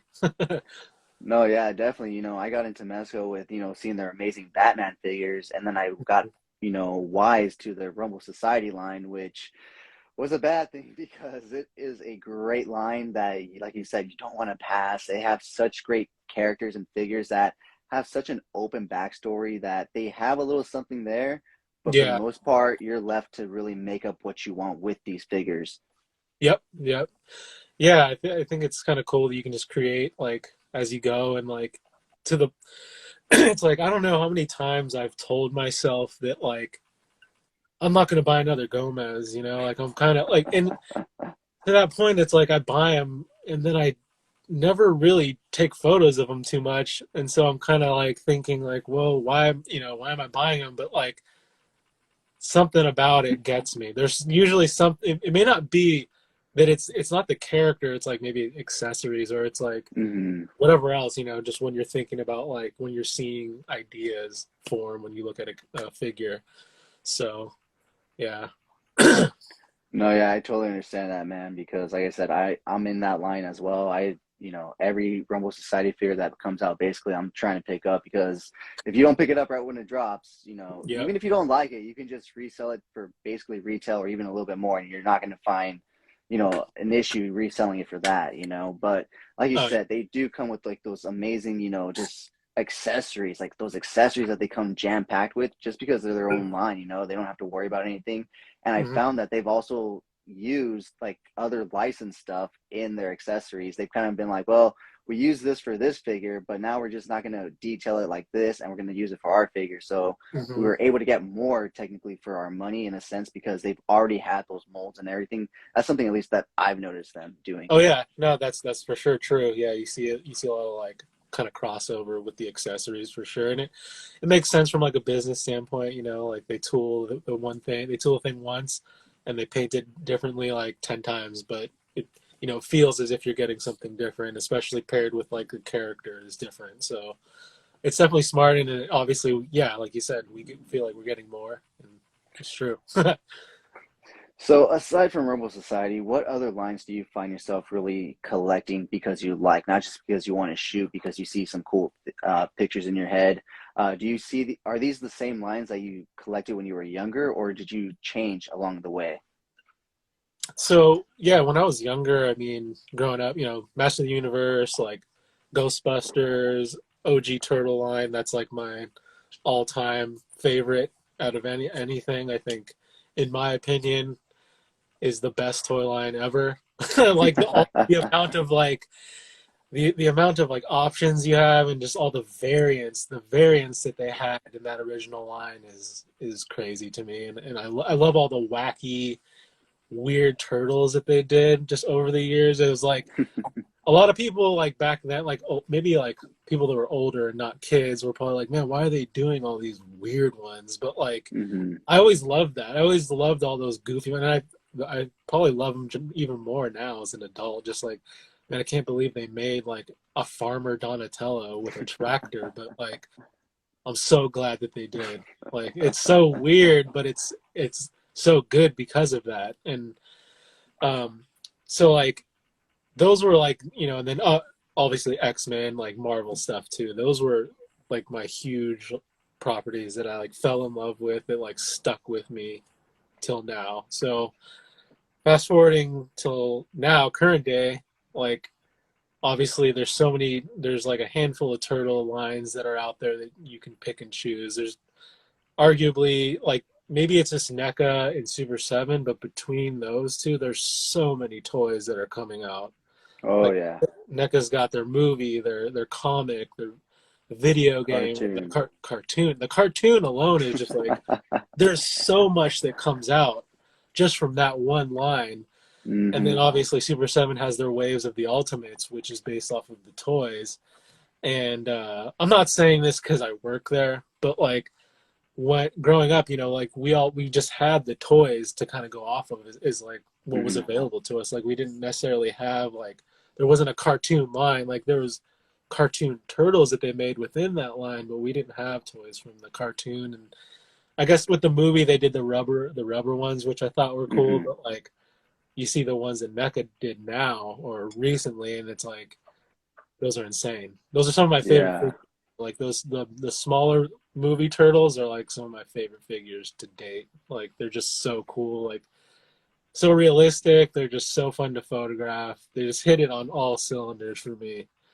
Um, so yeah, I mean, going back to the Super 7 thing though, that's one of my like favorite lines just like by default. Like that line, the original toy line is kind of actually what led me to doing toy photography in kind of a, well, it's not that interesting, but that's what led me to doing toy photography. And then to see that line reimagined now with like more modern articulation and stuff like that, more detail, is just, it's amazing to see. It's really, really cool to see. And then at a larger scale too. So I still have like a ton of my OG turtles. So it's cool to like, you know, sit there and kind of compare like a Super 7 one to like an old school one and just see like the painted detail, like all the sculpt and the detail was there on the original ones, but a lot of the time it wasn't painted. So like the accessories, for instance, were just solid colors, and like certain things that were sculpted on the actual figure weren't painted, but Super 7, you get to see that stuff. So it's really cool. No, yeah, you know, I'm jumping ahead a bit on my own questions, but how amazing do you feel like knowing that you get to work with those larger, updated, scaled, you know, figures of your favorite toy line growing up now? How does that feel? It's like surreal. It's really crazy. I remember when I went in. So there's like two times I'll talk about. Like I went in for the interview that day, and I saw prototypes for Wave 2 Ultimates, which now it's out and all that. But I got to like hold like the prototypes and look at them, and like that was really crazy for me to see. Like going in for like on an interview, it's like, when are you gonna get to like check out prototype toys, let alone something that you love like Ninja Turtles? It was insane. And then so I ended up, you know, getting the job there, and my first day I was just remember sitting at my desk, and I was literally just playing with like Raph and like Baxter Stockman on my desk, and like that's what I was doing, just posing them. And it was like, it was really weird. It was like, it was almost like overload for me. Like I couldn't believe it was like, I'm like, wait, this is my job. Like it was my first day. What the hell is going on? Like, is this real life? And I mean, it's been crazy. Like, you know, it really is like my dream job. Like getting to take photos of toys is like going down this path of, you know, from a collector to a toy photographer, and then like really falling in love with this whole thing, and then like being able to do it for a living. Like that's the dream in most instances for people, right? Like you want to do what you turn love. a hobby into what you love. Yeah. And I just was fortunate and lucky enough to, you know, get that or have that happen to me. So yeah, I'm super stoked about it. It's wild. And in that toy line, again, it's just something that it's like, man, I work at a place that like is basically making the toys that I grew up, you know, being crazy about. And yeah, I don't know if I could have painted a better picture for it, but yeah, it's just wild. Well, that's great to hear, man. It's always great to see someone get their dream job, you know, especially, you know, in toys and stuff as an adult. It's crazy to think that you can actually get paid to pose and play with toys and know the future lines and all this stuff of your favorite toy line that's coming, you know? So that's pretty amazing. And before you got into toy photography, did you have any kind of background in photography or anything? Not at all. Really? That's interesting. That's great, man. I mean, so then you didn't just get lucky. You put in the work, the time, the effort, and the dedication to learn these skills to get to where you're at. So great, man. That's amazing to hear. So you want to go through that a little bit? Yeah, for sure. Yeah, it's kind of funny. I was super ignorant and naive, and I I used to I literally, so my girlfriend, she's a photographer, and I always used to think like, this is so stupid and funny, but like I would always wonder like, man, like people consider photography art, like it's just pressing a button. Like I literally said that out loud. I think about it now, it's like I laugh about it because it's so stupid, and obviously given what I do now, it's kind of funny. But like at one point in time, I said that, and I just obviously ignorance. I didn't understand. I was a dummy, and you know, like, so basically, I'll give you a quick backstory of how I came to do toy photography. So, like back in like 2014, I wanted to start collecting the original turtle line again, kind of just picking up things that I didn't have as a kid, you know, ones that I always wanted that I couldn't get, blah blah blah. So I started going to like toy shows and picking up turtles and this and that, and going on eBay and that kind of stuff. And around that same time, I made an Instagram, not the Sergeant Bananas Instagram, another one. And I would just basically post pictures of like stuff I found, like a haul or whatever. Like, this is what I picked up this weekend. And I would like hashtag like TMNT, Teenage Mutant Ninja Turtles, and I would just look through those. And I came across toy photography through one of those hashtags. And at the time, I didn't even know what it was. Like, I thought it was cool. I was like, what is this? It's cool. Like, I don't understand. I just didn't understand what was happening, but I liked it. And so, like, probably like 4 or 5 months down the road from seeing that initially, I just had an idea one day, and I was like, oh, I should take a photo like that thing that I saw. And so my idea was like Mondo Gecko, like board sliding down like this tech deck rail that I had, and Genghis Frog in the background, like cheering him on. It was the idea is fine. The execution was bad. I mean, it was like my first official photo, but I had my like tech deck rail, and I put it in like an Apple box because I was like I didn't know what a diorama was, but like in my mind, I'm like, this is what they're doing. And so like I put it in an Apple box, and I like tape Mondo Gecko to the rail so he would stay, and then I just took a real shitty photo. But after I was done, I had so much fun doing it, and then something kind of clicked in my head, and I was just like, oh, I have all these toys and like all these cool characters that all kind of have their own stories. And so I was like, I should just keep doing this, because like I could just the ideas just started like running in my mind. I'm like, oh, I could have this character do that. And so I kind of just started doing it and taking photos of Ninja Turtle. It was really just all old school Ninja Turtle stuff. That's how I started out. And so at that time, again, I knew nothing about photography. I was just using my phone, which is a great tool. Obviously, phone cameras are great. So I was just using that, and that got me by for quite some time. Like, it wasn't until this one day that we were at the beach, and I had set this like shot up. I took a photo with my phone, and a girlfriend had her camera. She took a photo with her camera, and she like showed me. And then like I'm like looking at it, and I'm like, I don't know why, but this looks better. Like, this looks a lot better. And I ended up like taking my first photo with the DSLR, and like I had no idea what was going on, but like I knew like something else clicked that day. I was like, oh, this is better, and I should use this. I should use a camera. So I need to learn how to use it. And fortunately and luckily enough, she was like down to teach me how to use the camera and let me borrow her camera.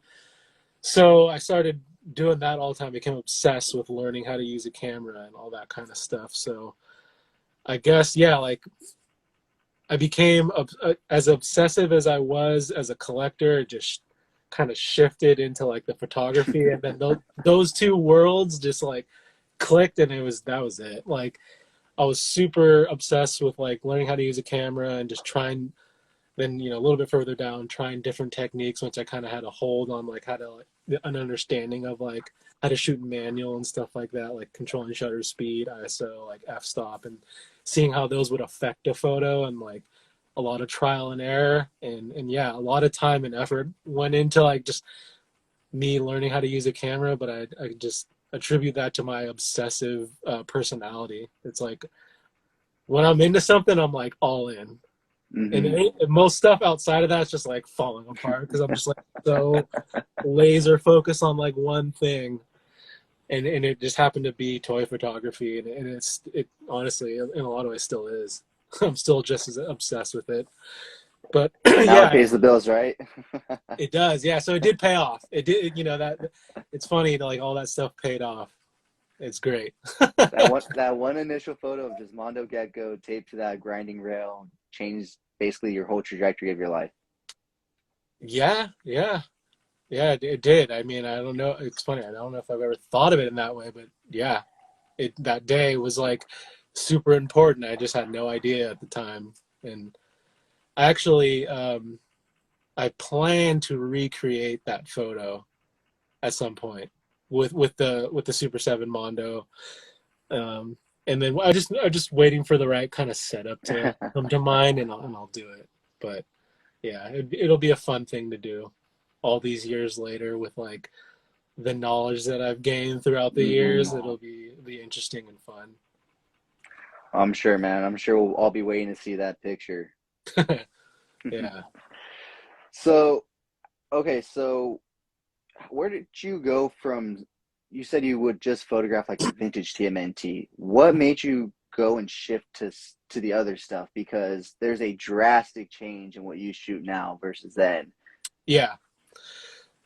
So around, back at that beginning point of time, I started to discover more toy photographers and was like introduced to different techniques and seeing like other people's styles and stuff. So everyone kind of like shoots different stuff. And so I would see people shooting a lot of Star Wars and like Marvel stuff. And then naturally you just get inspired and you're like, oh, I want to, take a photo of a Stormtrooper or Spider-Man or whatever. And so I started like, going at, like looking for that stuff. And around that time, I think it was like the first 2 waves of Black Series were like the current things out. So this is a while ago. And so I bought most of those. I think I bought like the first wave and then most of the second wave. So I had like, I had those Star Wars figures and I just wanted to take photos of them and just kind of see what would happen and just seeing what other people were doing and just kind of trying that stuff. And so, yeah, it kind of started there. And then over time, it kind of became like, I was still collecting things because I wanted them, but I was also thinking about like photographing things. So there was kind of a shift a little bit there too, where I was like, oh, this would look cool. This could look cool in a photo. So I was buying stuff on both ends from a collector standpoint, but also from a photographer standpoint, which is, a lot of time what I do now. So I think that just that kind of mindset led me to want to collect more things and broaden my horizons and just be able to tell more stories with different properties and characters and stuff like that. Because to me, that's like the most fun. That's kind of what it's about, to like, put a story together and tell it through a photo in the toy. So I think that's what led me to collect, all different kinds of things. No, that's great, man. And you definitely tell a story in your photos. Before we move on to the next question, I do want to touch a bit about your toy photography, just your overall sense, kind of like you were saying, how everybody was shooting their own thing. They all have their style. You have such a unique style. Like, I don't know what it is about how you shoot, but it just literally looks like life. Like, I don't know how else to explain it. It looks like life. When you shot Mikey and, under the manhole, I literally thought that was a behind the scenes picture from the 90s, movie. Well, that's how life like that looked. Then right you shot the Mezco Joker coming out of the car. That one blew my mind also. Just thanks. like so many of your shots just have such great life to them. Especially like the ones with Cousin Eddie and stuff, where it looks all, like Mad Maxed out and everything. Oh yeah, you put so much detail in the background and everything around it that it really shows, man. Yeah, there he is, right there. Yeah, he's kind of like he's a slight custom. I mean, but yeah, he's gonna. So I'm getting a skate park warehouse from Oilers Workshop. Shout out to Oilers Workshop. If you're not familiar with him, definitely check his page out. Amazing diorama artist, and he's gonna live in that place. Like, it's funny, like, like we talked about like accessories with Mezco and stuff, and like obviously the pink skulls set. I saw you just got yours, and like, it's just packed full of stuff. And one of the things that stood out to me right away when I was looking at it was this like helmet hat thing. And I was like, oh, that would look like, I was like, I could put that on him and it would just be kind of like, I don't know, it just gave off a certain vibe to me. And I'm like, I could see him just being like, this weird skater in the skate park, and he just has like a weird kind of get up, but it works somehow. Like a unplayable character in Tony Hawk or something. And so, yeah, that'll be fun once I'm definitely like super excited to get that dial. It'll probably take me a while. I'll probably be overwhelmed because it'll be I don't even know where to begin. This thing's crazy. Like, and I feel like that happens to me sometimes. I'll get like a dio and I'll just it's so cool that I'm just like, oh, I don't know what to do. It's so good. Like, and then I have to take a little while. I'm like, all right, I'll like ease into it. And I'm like, okay, here we go. Like, start to figure out like where I want, what my angles are and stuff like that. No, yeah, that's great, man. Euler does some amazing work, like some crazy, like his stuff looks so realistic. It's like amazing. Yeah, yeah. I mean, a lot of these diorama artists, they blow my mind with what they're capable of and what they can, how they make things look like lifelike like that. It's wild. Like it's a different talent than I have. But it goes hand in hand. Like we all help each other. Like as Hmm. photographers, we're photographing their stuff and we're able to, showcase their stuff in a different way. And then we also need them to tell our stories too. We need their talents to help tell our story. So it's that's something that I realized like in the past couple of years probably with like my shooting style and stuff like that is the importance of having um like scaled props and things that are just perfect for the scale of your figure that you're shooting, and then obviously paired with like if it's a Ninja Turtle, for instance, like you have a sewer and just like that just goes together, obviously. And then like you Hmm. have one that's scaled to the figure that you want to shoot and it just takes it that much further, right? Like, and just I became obsessed with that stuff. Like I just went kind of down a rabbit hole and a lot of money, a lot of money. But again, I look at it as like I'm just investing in my own art and Hmm.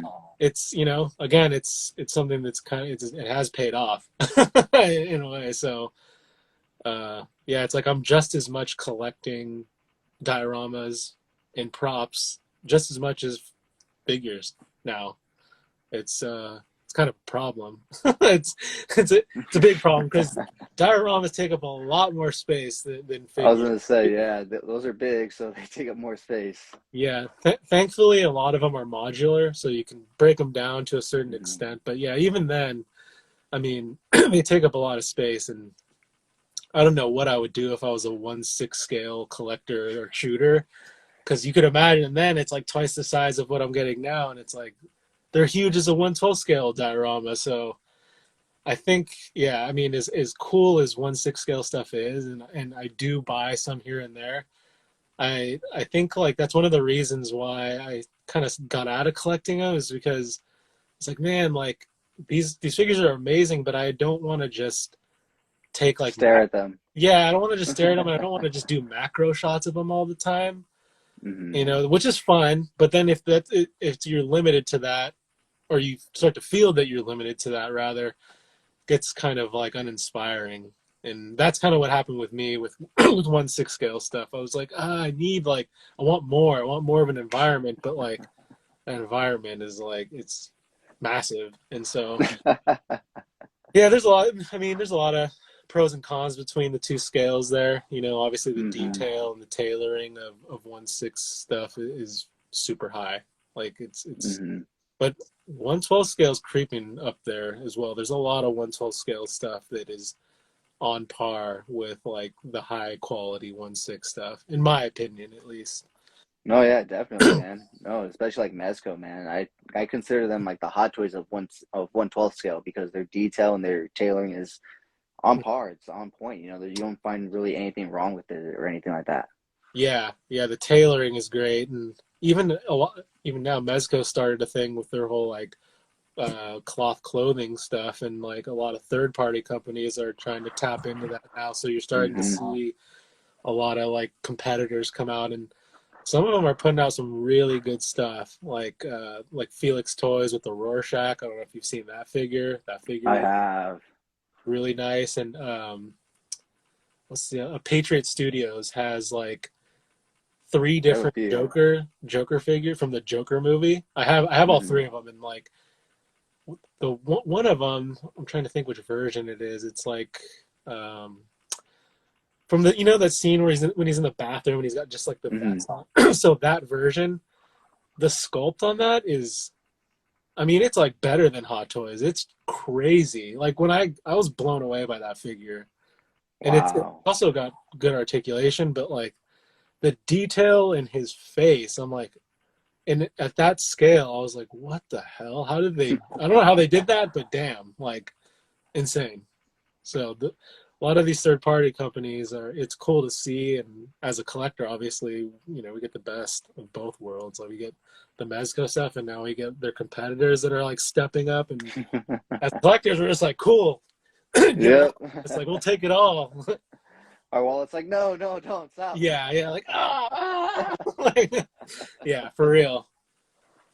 No, yeah, man, I feel you on that. I just got into 1/6 and Hot Toys, and yeah, I don't shoot them obviously because, like you said, dioramas and stuff are so huge, Mhm. but they are just beautiful to look at. So, like, kind of like you, I kind of just pick and choose a few here and there, because one, they're expensive, and two, they're kind of just posable statues, but they are amazingly made and done. So it's like you Yeah. see them and you're just kind of like, man, it's really hard to pass up on a few of them. Like some of your favorite figures and stuff like that. Oh yeah. When you see your favorite character, you're just like, Yep. all right, I'll get that one. Yeah, 100%. Like I feel the same way about it. Like going about it like that too. Like I mean, the Cad Bane that they revealed from the Mandalorian. Like Mm-hmm. that thing looks so sick. Like I just love that character. So I was like, yeah, I'm getting that. Do I wish it was like shrunken down to 1/12 scale with the detail? Yes, but I'll take it. It's still Yeah. and like you said, it's like a posable statue, but they're just great display pieces. Like just to see and look at. And even Oh yeah. I feel like people that don't even collect toys can appreciate that. Like they'll say like, "Wow, that looks real." Like Mm. there's like light shining off of it, reflecting off the eyes and stuff like that because they're like glass, and it's just Yeah. the textures and it's impressive to anyone really, like not just us collectors. No, yeah. I recently just got the masterpiece Barney McFly right here, and I did my My review and I take photos and stuff. And even when I was taking photos, I was like kind of like mesmerized by the eyes, the way they gloss and gleamed in yeah, the light and everything. I was like, "Holy crap! Is this Michael J. Fox right here?" yeah, for real. Yeah, that's a cool figure. I have the the original version of that figure that came out. I don't know, Mm. it was like 5 or 6 years ago, I think. Mm. I guess it was 6 years ago if my math is correct because I got it for my 30th birthday. So yeah, it was like one of my. I think it might have been my first hot toy actually that I ever. But yeah, those Back to the Future hot toys. I had a lot of fun with those at one point in time. I had one of my friends had the DeLorean, the 1/6. He Ooh. let me borrow it for a while. I mean, that thing's like a diorama on its own, and it was Yeah. so fun to take photos of those guys in that car with the DeLorean. I wish I still had it, but I guess they're gonna re-release it, or actually, it's the one from Back to the Future 2, right? With the Yeah. I might have to get that. It's expensive, but yeah, I mean, And it's huge. it's huge. Yeah, that thing was massive, and I used to like take it to places sometimes. I put it in the back of my car, and I remember I like took it to a parking garage once at night, and I just was taking photos of it in this parking garage. No one was really around, but yeah, it was like a whole thing. I'm like lifting this. It's like heavy too. So I'm like lifting this thing out of my Oh car, shit. like lifting a car out of my car, and it's like it's huge. I wonder what that would look like to someone walking by, because it's like it's such a scene because all the light up features and like the size of it. It's like, Mm. and then you see like the tripod and the camera equipment. You'd probably think I was filming like a little movie.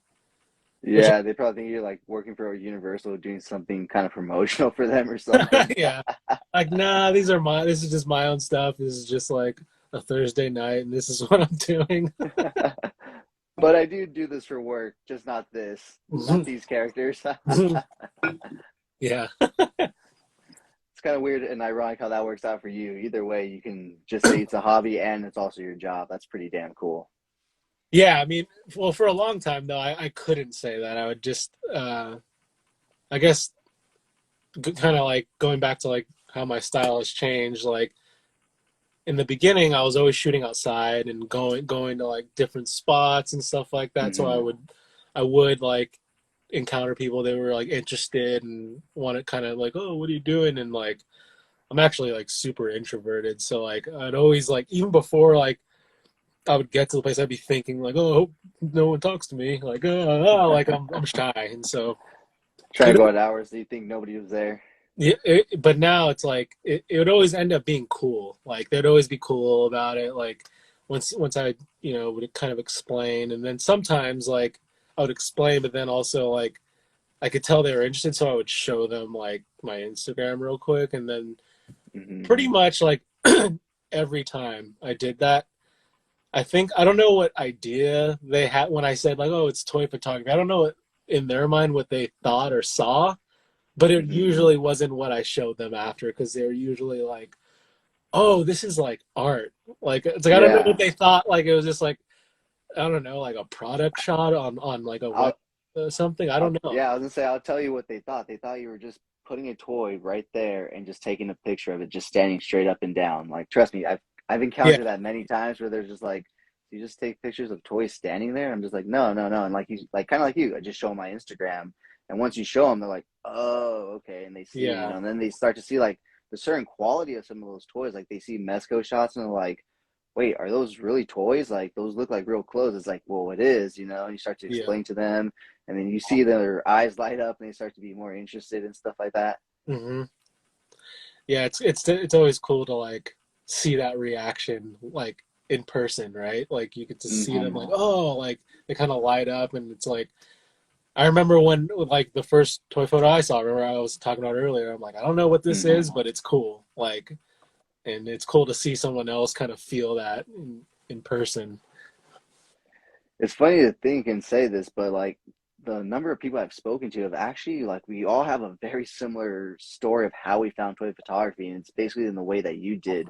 We all just started wanting to share our collection with other people. We have our friends and family, but hmm there's only so many oohs and ahs we can get from them, and we wanted to talk to other collectors and see what other people are collecting versus what we were collecting.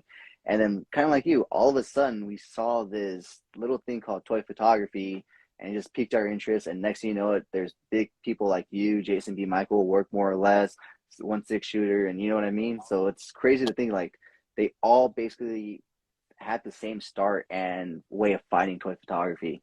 hmm Yeah. Again, it's always great to talk to like-minded people, and having these conversations. It's like because you don't get to have them too often, like with your family and maybe your Mm-hmm. close group of friends or something. It's like most of them probably aren't into this like the way that you are. But then when you talk to Exactly. someone that is, it's like you're speaking a special language that you don't have to like explain certain things, and you're just like, oh yeah, he knows, or like they Exactly. know what I'm talking about. Like I don't need to break down this that and the other thing. It's just cool, and it No, doesn't. yeah, exactly. And it's like it's always interesting and cool to like if you've ever shot in person with someone, like if you go to like a spot or something, it's interesting to see how other people work too, like because usually you're Mm-hmm. just seeing the end result of stuff. I mean, maybe not so much now with like how how much like behind the scenes stuff is out there with like the reels and like the TikTok kind of like thing where a lot of people are sharing that stuff on the regular now. But like, I mean, years ago when that wasn't as big as it was kind of like every now and then someone will maybe share like a behind the scenes photo or something Mm-hmm. or other. So you wouldn't really know, but then if you ever get to shoot with someone in person, you get to like see it live and see how their brain works and like how they go set up a shot and like all that kind of stuff. And it's really cool and interesting to see because while we all do the same thing, we all have a different approach and different techniques to how you like get to that end goal. So Mm-hmm. it's cool to like witness other people's styles and techniques and stuff like that. No, yeah, definitely, man. So you developed your own technique and you transformed your hobby into your career. Do you want, I'm going to kind of go down that line, see, or tell us how that kind of happened? How did you go from just taking amazing pictures for Instagram and yourself to now working for a toy company? Yeah, I mean it happened organically. I didn't, it's like one of those things where it's like you can want something super bad, and then when you kind of stop trying for it or thinking about it, it happens. You know, it's like I knew at a certain point that I really loved doing this, and I wanted to. I was going to continue to do it for, you know, however long. And at that point in time, I also thought, like, well, this is something that I would want to do. Like, I do want to do this. If I could do this, I don't know what that would look like. I don't know how that would happen. Is it like, does that mean that I would be doing, you know, freelance projects or something? And, I mean, I remember thinking like that kind of seemed like the way to go. Like, oh, if I was freelance, then I could just work from home, and then I could just, you know, drive to whatever spots I would need to, or shoot at home or whatever. And for a long time, I thought like maybe that's what would happen. And then I started to get these opportunities from companies to do like, you know, like a project for like Hasbro or something like that. And that kind of stuff started to happen. And I was like, maybe this is what I'm going to be doing. But then it was just so few and far between. It just wasn't sustainable, like financially. Like I didn't think that I could make it work. So I just kept doing what I was doing, you know, just kept shooting because that's what I love to do. And kind of was just like, whatever, I was working at a different job at the time and was just living my life, taking photos, you know, when I wasn't working. And that job, I ended up getting laid off. And I think I got laid off in like November of 2019. And then I think I was like, oh, I'm just gonna chill for the holidays, like Thanksgiving, Christmas, and then like come the new year, I'll start to like look for a job, you know, or like 2020. find a job. And so I think it was like in the end of December, like after Christmas, might have been like the first week of January. A now coworker of mine who I'd met at Comic-Con you know, a few months back in the summer, had reached out and was like, hey, I don't know if you're looking for work or anything, but we're looking for a photographer. So it's kind of just perfect timing, honestly. Like I was going to be looking for a job and then I get this message. And so I'm like, yeah, like I'm definitely interested. And so he connected me with like the art director, and then we set up an interview. And I remember thinking at the time, like, I knew of Super 7. Like, I even had some of the like reaction figures, but I wasn't like super in tune with what they were doing currently. Like, I didn't know, like, I didn't notice that their company had grown kind of considerably from when I had bought those figures till right then and there. And so I remember going to the office and walking in there, and it was like, whoa, like I seen like there was an R2D2 like statue, but it was like life size, and there was just there was cool shit everywhere everywhere you look. It's like you couldn't see something that was lame. It was just like there was toys everywhere. It was like even the room that I was interviewed in looked like a toy store. It was just crazy. And it was a really chill interview, and it was good, and like my mind was blown. Basically, I never wanted a job so bad. Like when before I walked in there, I was like, I'll see what it's about. You know, I didn't really know what I was about to like experience. Towards the end of the interview, I was like, I have to have this job. I was like, but I feel like I was already in a pretty good spot because the guy, my friend that I knew, had kind of like, I don't know if he hyped me up in some way, but like I had a pretty good recommendation coming through him. And so it's funny, like I remember when I was talking with like, he's not my manager anymore, but he was, and through email, and I was like, is there anything I should bring? And he was like, he's like, I don't know. He's like, we know we're familiar with your work. Like, if you want to bring a resume, feel free, but it's not needed. So I was like, cool. And then in my mind, I'm like, I'm not going to bring a resume then. And then I was like, but I will bring my book. I didn't say that, but I was like, I'm going to bring my book. Just like, because that, in a sense, it kind of is a resume. It kind of can act as one for me in this specific scenario. So I brought my book, and interview was good. And then I left there that day, super like excited and like, oh man, like I need this job so bad. And then it ended up happening, and it all came about. I feel like it was the perfect. It just all everything came about at the perfect time. Like I got laid off. I took a break. I was gonna start looking, and actually I was on unemployment, and then my unemployment was gonna end, and then this came, and it was just like it just went lined right up perfectly, and it was just amazing. And the fact that it happened during, early 2020 is pretty amazing in itself, Yeah, so I worked in the office maybe a month before the pandemic hit, and I remember when that first happened. I think our our uh, our CEO, or Brian Flynn. I don't know if you're familiar with Brian, but Mm-hmm. he's the owner of the company. He was like, "Oh, we're gonna work from home for the next 2 weeks and then see where we're at. We'll probably come back."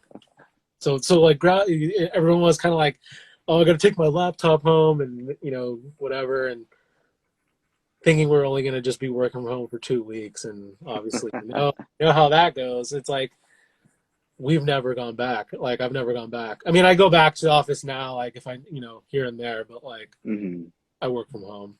And kind of going back to like earlier when I was saying like I knew that I wanted to do this and I didn't know what it would look like, but I thought maybe freelance and I could work from home. It's like I always thought that was always super appealing to me.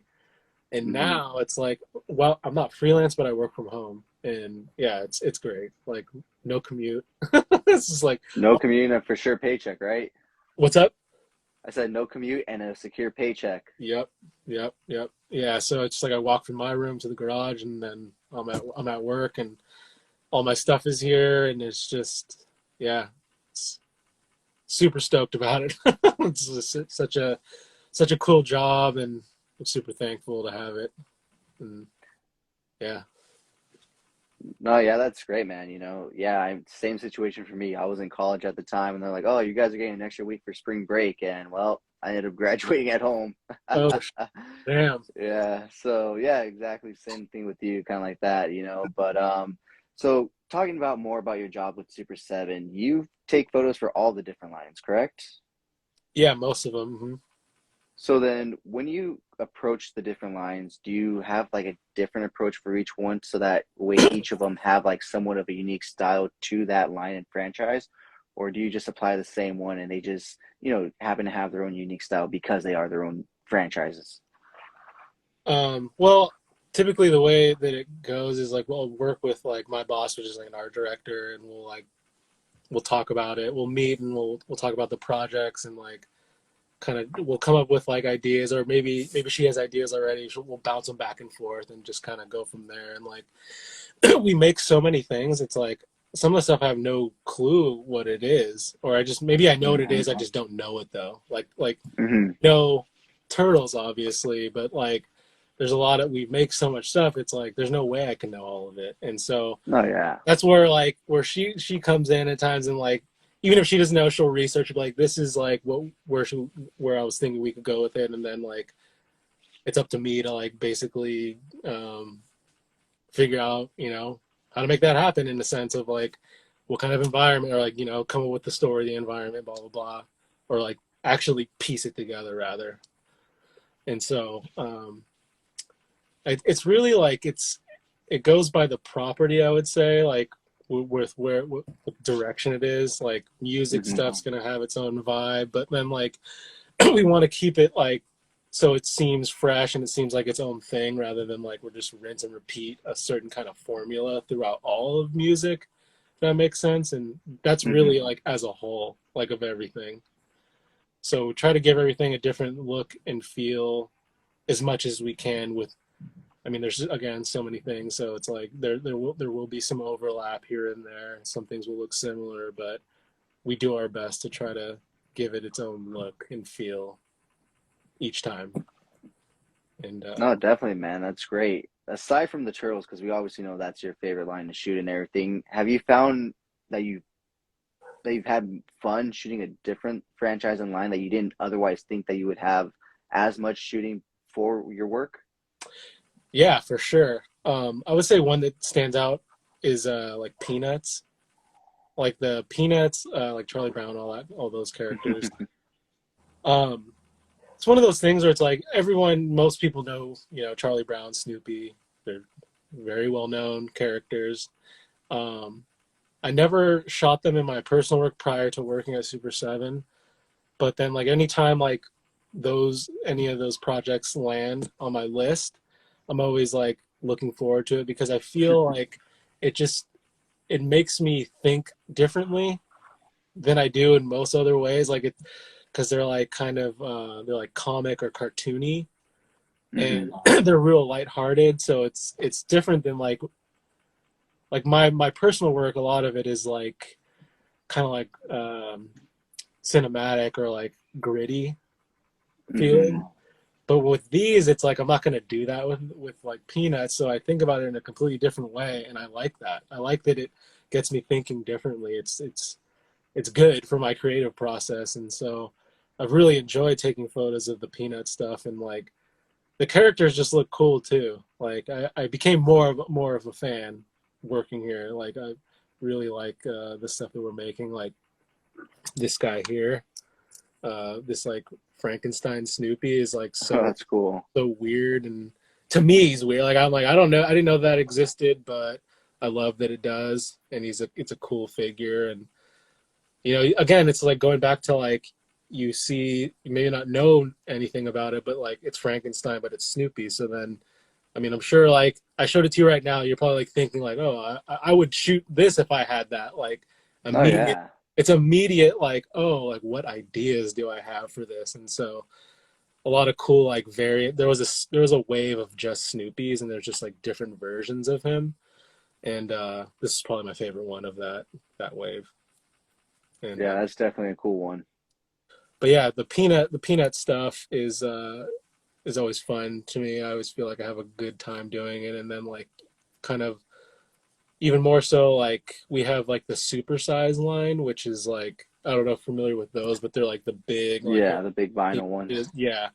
So we have there's peanut characters of in that format, and just shooting in that size is interesting and challenging in its own right, because I mean obviously it's like I don't have any dioramas for those things, like and they're like stylized, so it's like even if I did it's like they're just bigger, like even though they're like 15 inches tall or whatever, they're just bigger, and it's just the way that they are, it's more challenging to come up with ideas at times, because it's like I almost result to just being like, okay, I have to go outside for this, and which is fun too, like especially with the peanuts. I mean, you look at like the comic strips, they're outside a lot.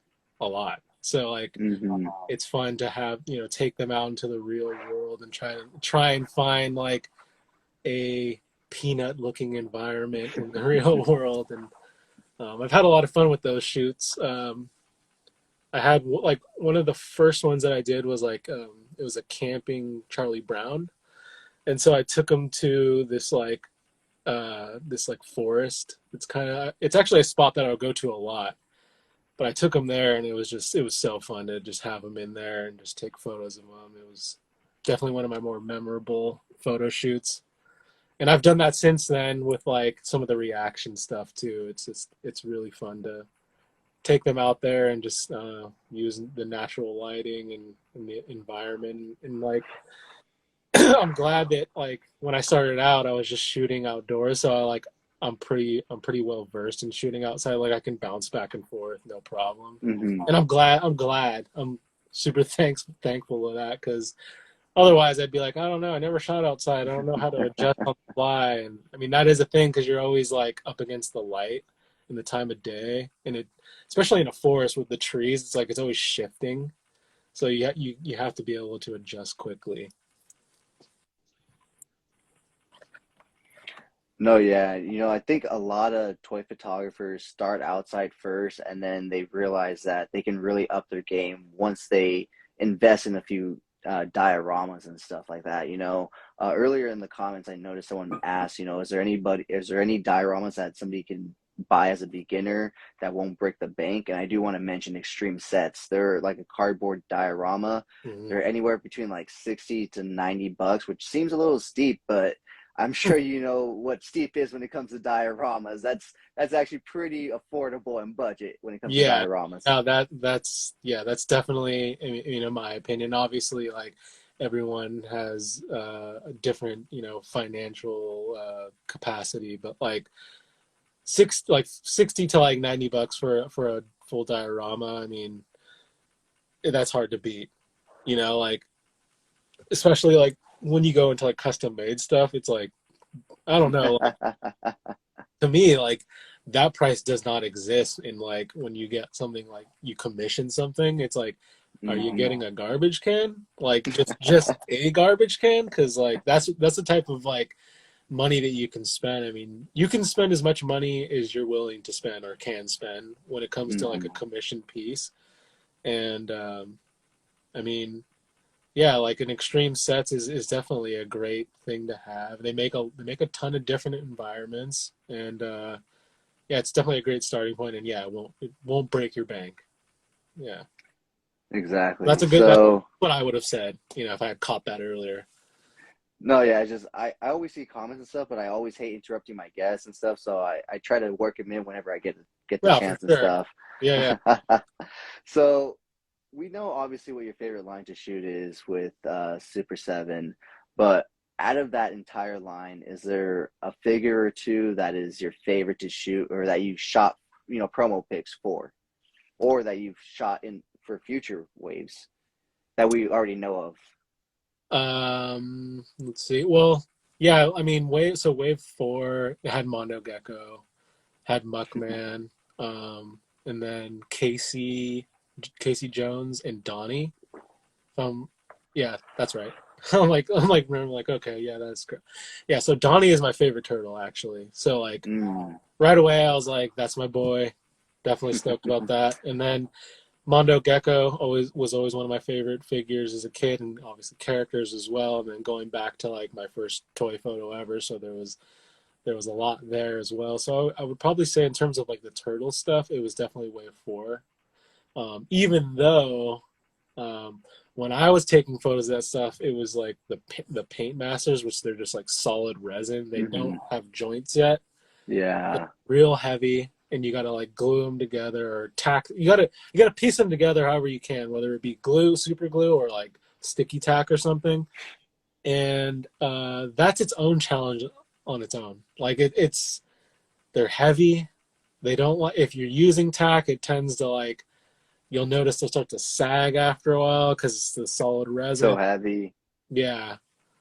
Um, but that the characters of that wave really made it like a favorite for me. It's like Muckman's a cool character, and then obviously our Muckman in particular, he's like huge, and then he has Joe Eyeball, his little sidekick. Hmm. Mondo, obviously great, and then Casey Jones, fan favorite. Who doesn't like Casey Jones? He's just badass. And then Donnie, my favorite turtle. So one of my favorite waves to date. I mean, moving forward now, like in the future, like some of the other waves, like it's just getting crazy. Like I see some Hmm. what we have coming and or what's already been revealed that's going to be landing soon. One of the ones actually is I didn't shoot it. I didn't get to do promo pics because they were rendered, but the undercover Raph. That's actually a Big Bad Mm. Toy Store exclusive. Uh-huh. I don't know if people like. I don't know how people know this, but like in the original toy line, like a lot of people remember the undercover Donatello, and Hmm. he had his little briefcase, he had his mask, his like disguise mask, and that was part of a wave of there. It was like Leo was a samurai, Mikey was a surfer, and then Raph was an astronaut. And a lot of people remember those figures, but there was actually a wave of just undercover turtles, like the four of them, and Oh. they had cloth trench coats, and they all came with like spy gear, and they're I think they're the most rare turtle variants out there. Out of all the Ooh. different types of variants they made of the turtles, those the undercover ones are the most rare, most expensive. I don't know if I guess you, in a sense, you could say the most sought after too. Like among like Tmnt collectors, like if you have one of those, it's like a flex. Like most people know about like Scratch the Cat being, super rare, inexpensive, and he's cool. Like I don't own a Scratch the Cat. Like I don't even remember him as a kid. I definitely didn't have one. I know that, and I don't remember him at all. But as I got back into collecting, I kind of learned, like the legend of Scratch, how like he became super rare and he's super expensive and this and that. But those undercover turtles, there's just something about it, just something about like a turtle in a trench coat that's cool to me. I don't. It's goofy. You know what it is? It's from the movie. I feel like that's what when Raph in the original movie, when he wears the trench coat, it's like, oh, that's such an iconic scene too, and it's just like that's cool to me. So those that original line of the 4, they're super rare, and then so we made Raph from like to replicate that super rare version, and he comes with like the spy gear. So I'm definitely looking forward to taking photos of that. That's again, a turtle and trench coat. Like I'm in. Here's my money. Just a cool a cool look too. And he comes with like the spy gear, so he's got like a briefcase. He's got a camera. It has a tripod, and then like an eavesdropping device, like a microphone thing. He actually comes with a revolver too, like a gun. Comes with like night vision goggles. I love those. It's like, again, the accessories, right? Like if the figure itself doesn't sell you, and then the accessories, there's something usually that will grab you, and like this one has it all. It's like obviously the turtle, the trench coat, like, and then all the undercover gear too. It just, super cool. No, yeah, definitely. And should we expect the other turtles to be coming sometime down the line? Honestly, I don't know, but I hope. I really, as a fan, I want them. I'm all in on them. I would love to have them. It would be cool to see. But yeah, if you ever like look just for fun, look on eBay, like type in Tmnt undercover and look at some of those prices that you see. Like, whoa. Like on card, it's like I've seen. I mean, I don't know if they're selling or eBay is like something for $1 million doesn't mean it's gonna sell, but I've seen stuff on there with those turtles for like 10 grand, like on card. I don't know if it's selling for that, but like, damn. Even if you get a quarter of that. For real. Yeah. So they're really expensive. A lot of times, like, if you do see them loose, you'll see them without the trench coat because it would come off, and like, probably the kid that originally had it was like, I don't want this stupid coat, and just, it was like, probably reminded him of like a Barbie or something, and just tossed it. So a lot of people see the coat. No, yeah, definitely. I mean, I think that's what helps make all these things, rare. Kind of like Scratch the Cat. You don't remember him as a character, and probably a bunch of other people don't. So they didn't probably make too many, or a bunch of people threw their Scratch the Cat out. And like you said, everybody threw out the trench coat, So it's those little things that make those things rare and so expensive for us collectors nowadays. Yeah. Yeah, and I don't know if you're aware that, like, I think it's, let's see, Wave 6 of Ultimates has Scratch. Like, yeah. So that, it's like I will get a Scratch. It won't be the OG one, but like I'll get a super cool, like, updated modern one. And yeah, that's good enough for me for now, unless, I don't know. I win the lottery. Win the lottery, or like come across the deal of a lifetime. I feel like, I don't know if other collectors ever think about this type of thing, but like anytime I go to a toy show, a flea market, or even a yard sale. Or Goodwill, like in the back of my mind, I'm like, man, what if I found that one? What if someone had Scratch in a box? They don't know. And then on the flip side of that, it's like, would you feel bad?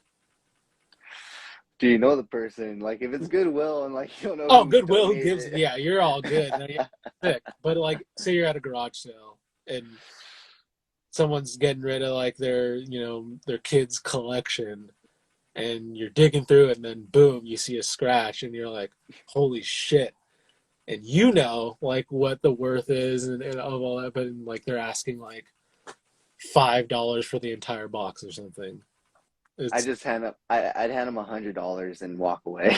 You like, yeah, yeah. It's more than they were expecting, and I'll make it up when I sell that box. Oh yeah, I mean, don't get me wrong, I'm getting it, but yeah, I think that's a good. I think you got the right idea. Like if they're asking 5, like 100, yeah, so you could give yourself some peace of mind. And like, I remember like when I first started like posting pictures of my like Ninja Turtles online, like when I first started, like you came to like connect with other collectors and you would trade and stuff like that. And there was someone that had it, he just like popped on Instagram. I don't think he was like new to the kind of collector community, and he was just selling stuff super cheap. And he sold a scratch for like $5. Just he didn't know, obviously. He sold it to someone that did know. And I remember there was like kind of like a lot of back and forth between like other collectors, like was that right? Of the person that bought it, and like obviously the guy didn't know, and then he did know. He did find out. He found out, like he realized like what had happened. Yeah. He obviously I don't remember what happened. I don't know if they worked something out or not, but I do remember the guy feeling pretty shitty. The guy that sold it, like realizing like, oh man, like I just sold, almost $1,000 figure probably for $5.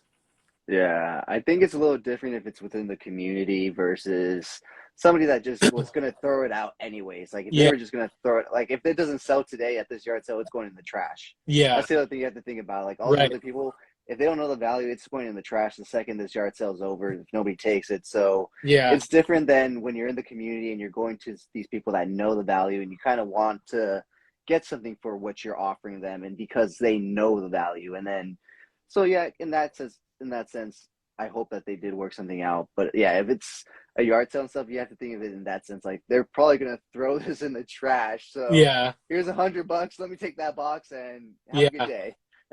Yeah, I feel like the collector thing is like they're kind of taking advantage of the person that just doesn't know, right? But yeah, yard sale is not necessarily that dynamic. It's just like they're getting rid of the shit. Like it's gonna go anyways. So even $5 to them is helping them out. They're like, okay, get this box out of here so I can, move on.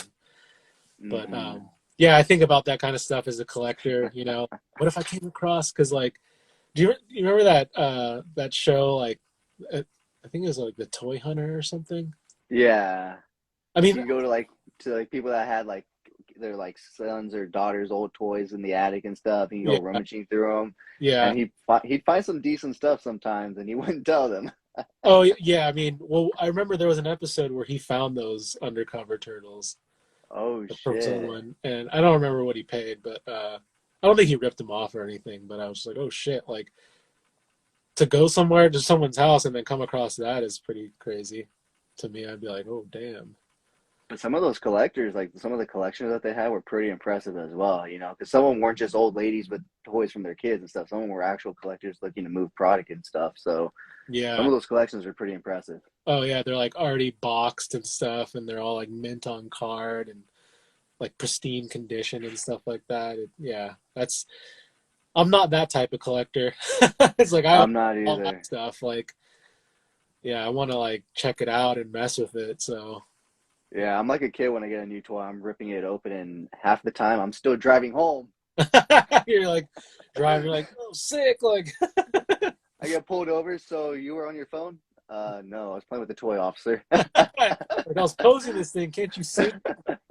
Look at the articulation. It'd be funny if they were like, oh, is that a Mezco? You're like, yes, it is. All right, you're good. You're good. Go.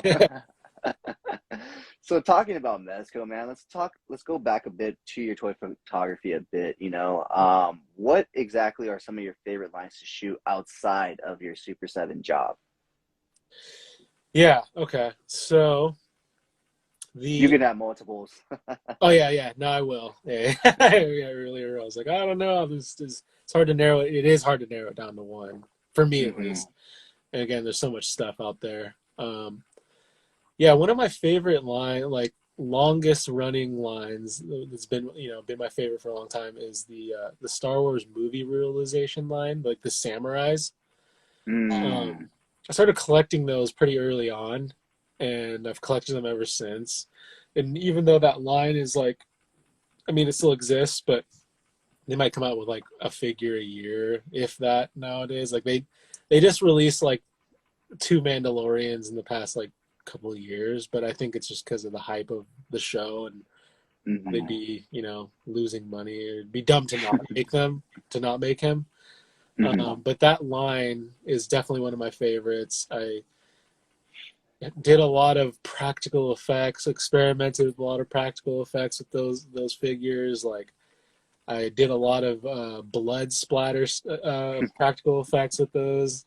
I kind of experimented with those specifically just because they're samurais and you just think like slicing people. So like that's one of my favorite lines to this day.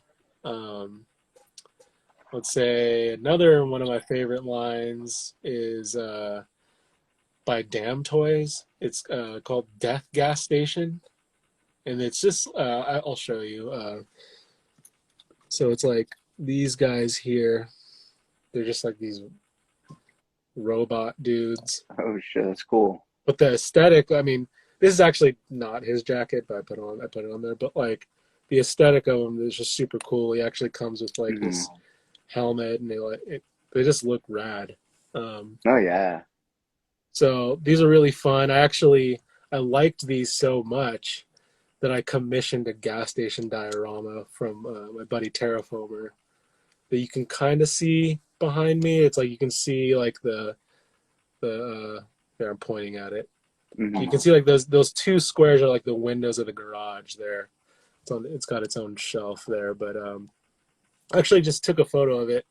The Eddie figure, that environment, that's the gas station. That's part of it, at least in the photo. But I really like this series. They're just really fun and again, cool aesthetic to them. Let's see, what else? What else do I like? I mean, the NECA movie turtle line. I'm all in on that. I love that stuff. They do such a great job. I'm waiting for I'm looking forward to the Secret of the Ooze versions of the turtles. Yeah. And the accessory pack that they offered up as well when they dropped those. So definitely. Oh yeah. For that. I always have so much fun shooting those figures. They look so real, the texture, and they're just dope. What else? I mean, it's not a line, but like character wise, like Iron Giant, I'm really into. I love the Iron Giant. I love that movie. It's such a good movie. Oh yeah. I have like 3 or 4 different versions of the Iron Giant. I have like the Mondo 15-inch one that has like the light up eyes and like has sounds. I have the 12-inch one. That's the one I've been shooting more recently, but he's pretty sick. He actually comes with the car. That scene where he's spinning the car. So he comes with that car, and there's a mini Hogarth in the car. Oh, that's sick. Yeah, which is pretty rad. Who's that by? Mondo. Oh, that was Mondo too. Yeah. Oh, that's cool. So they had the original version that they did was like a 15-inch one, and he came with the Hogarth too, but he's just like not in the car or anything, just on his own. And then later on, they came out with a 12-inch version, like a 1/6 basically, and that one came with the car, and it came with like different heads, so he's got like different expressions. So he's got like his angry face, he's got like his surprise face, just like a regular face, a sad face, a sleepy face.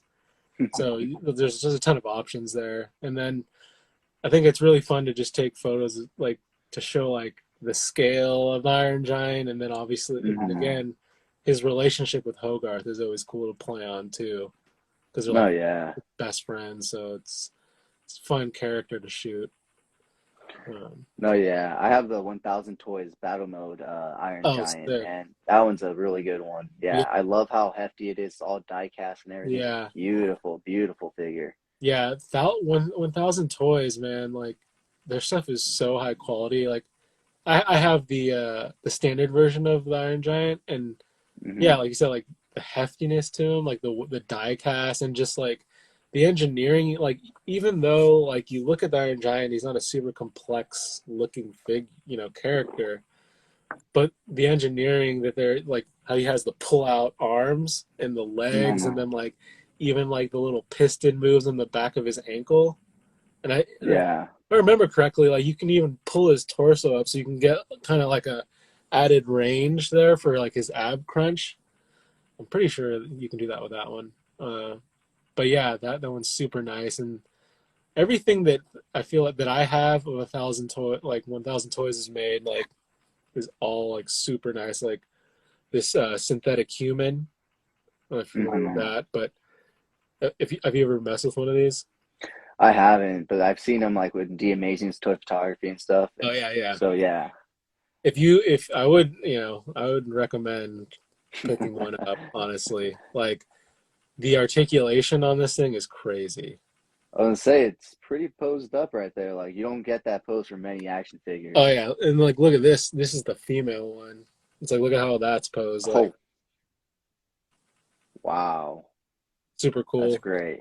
And again, like kind of going back to like what like the Rumble Society like Gomez stuff where the characters don't necessarily have a backstory, but they're cool. They look cool, right? Hmm. And that's these are the same in that way. It's like I mean maybe they have a backstory, I don't know, but like I don't know that they have one, but I mean when I look at these I just get like, kind of like cyberpunk post-apocalyptic vibes, and it's fun to kind of try and create that type of environment for these.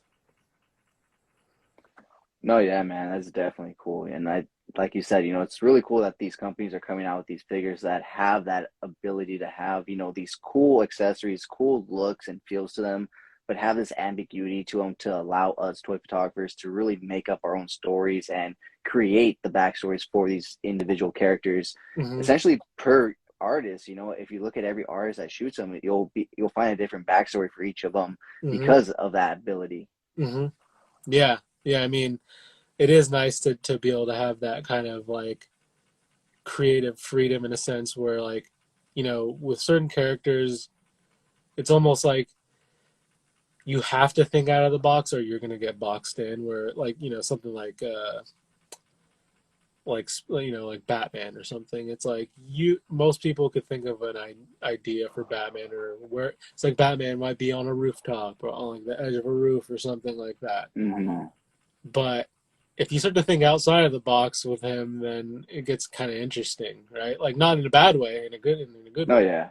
But yeah, like these characters, they don't have like you can't go online. You're not gonna go online and search synthetic human and be able to pull up all these reference photos of stuff. But Batman, there's endless amounts of Hmm. that stuff, like concept art, comic art, all kinds of stuff you can look up. You can search like him fighting all the villains that you want. Like with these though, and like again with the Rumble Society, you don't have that, so you're left to create your own story, like you're saying, which is great. Hmm.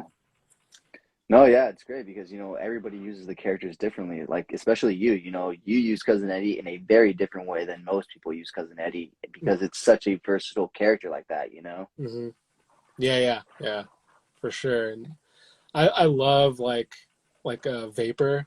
I love like Mm. when I first saw that character with that figure, I wasn't really like sold on it necessarily. I was like, oh yeah, he's kind of interesting looking. I didn't pick one up, but then started seeing the photos like people were posting. I'm like, oh, he looks pretty fun, and ended Yeah. up getting one. And he ended up being one of like I think this past year he was like in my top five like favorite figures of the year. I think he might have been top three if I remember correctly, but he was really high up on my list, and I had a lot of fun with that character, the figure, and I love when that happens. Like Popeye was another one that happened where it's like I knew who Popeye was, and Popeye's got way more of a backstory than these Rumble Society characters. But when I saw that, when I got that figure, I was like, man, this thing is super cool. Like I commissioned a Doc diorama actually. That's that. I was like, man, I want to do something like special with this one, and became one of my favorite figures. Popeye, definitely one of my favorite figures. That's great, man. That's great. So, is there anything that you have coming up that you're excited for, whether it's in your personal Instagram that you've been working on, or if it's with Super 7, any kind of teases you can leave us with or can talk about before we go? Well, I kind of talked about it earlier, but I'm definitely super excited to get that skate park warehouse diorama from Oilers Workshop. Yeah, I just feel like I'm gonna end up having so many ideas once that initial shock wears off, like, and it'll just be just looking at that thing, the possibilities, and just the way that I'll be able to light it. And I know, like, just, speaking with him, he was like, I made this basically based off, like, I did things that were based off of like your style of shooting that you'll be able to like utilize with like lighting, and I love that stuff. Like I just, it's the best. So I anticipate like once I get that, you're probably gonna see a shit ton of skate park photos from me for a while, because I'm just gonna be having too much fun. And yeah, that's something that's like exciting to me, and that I'm definitely looking forward to. I guess that's probably it, that's what I'm like getting ready for mentally, is like when that dial comes in. And yeah, I mean, work wise, I think yeah,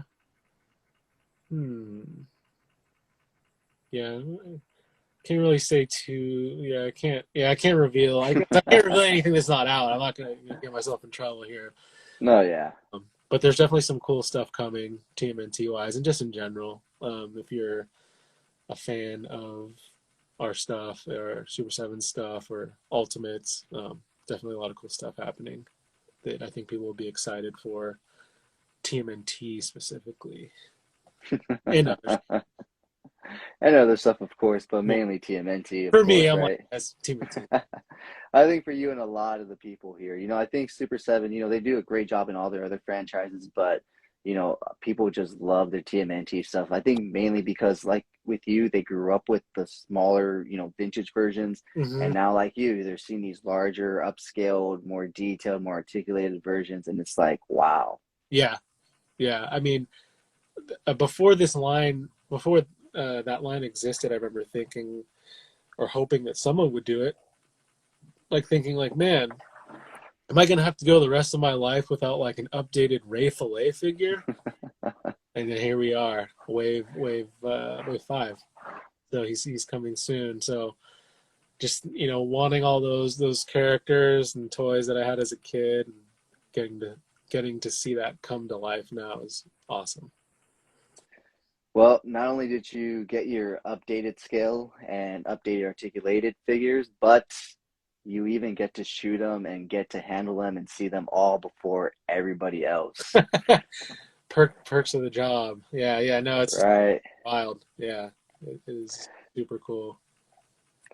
So, with that being said, man, is there anything else you want to say? Leave us, with your social media, your website, any events, anything exciting you want to plug before we get going?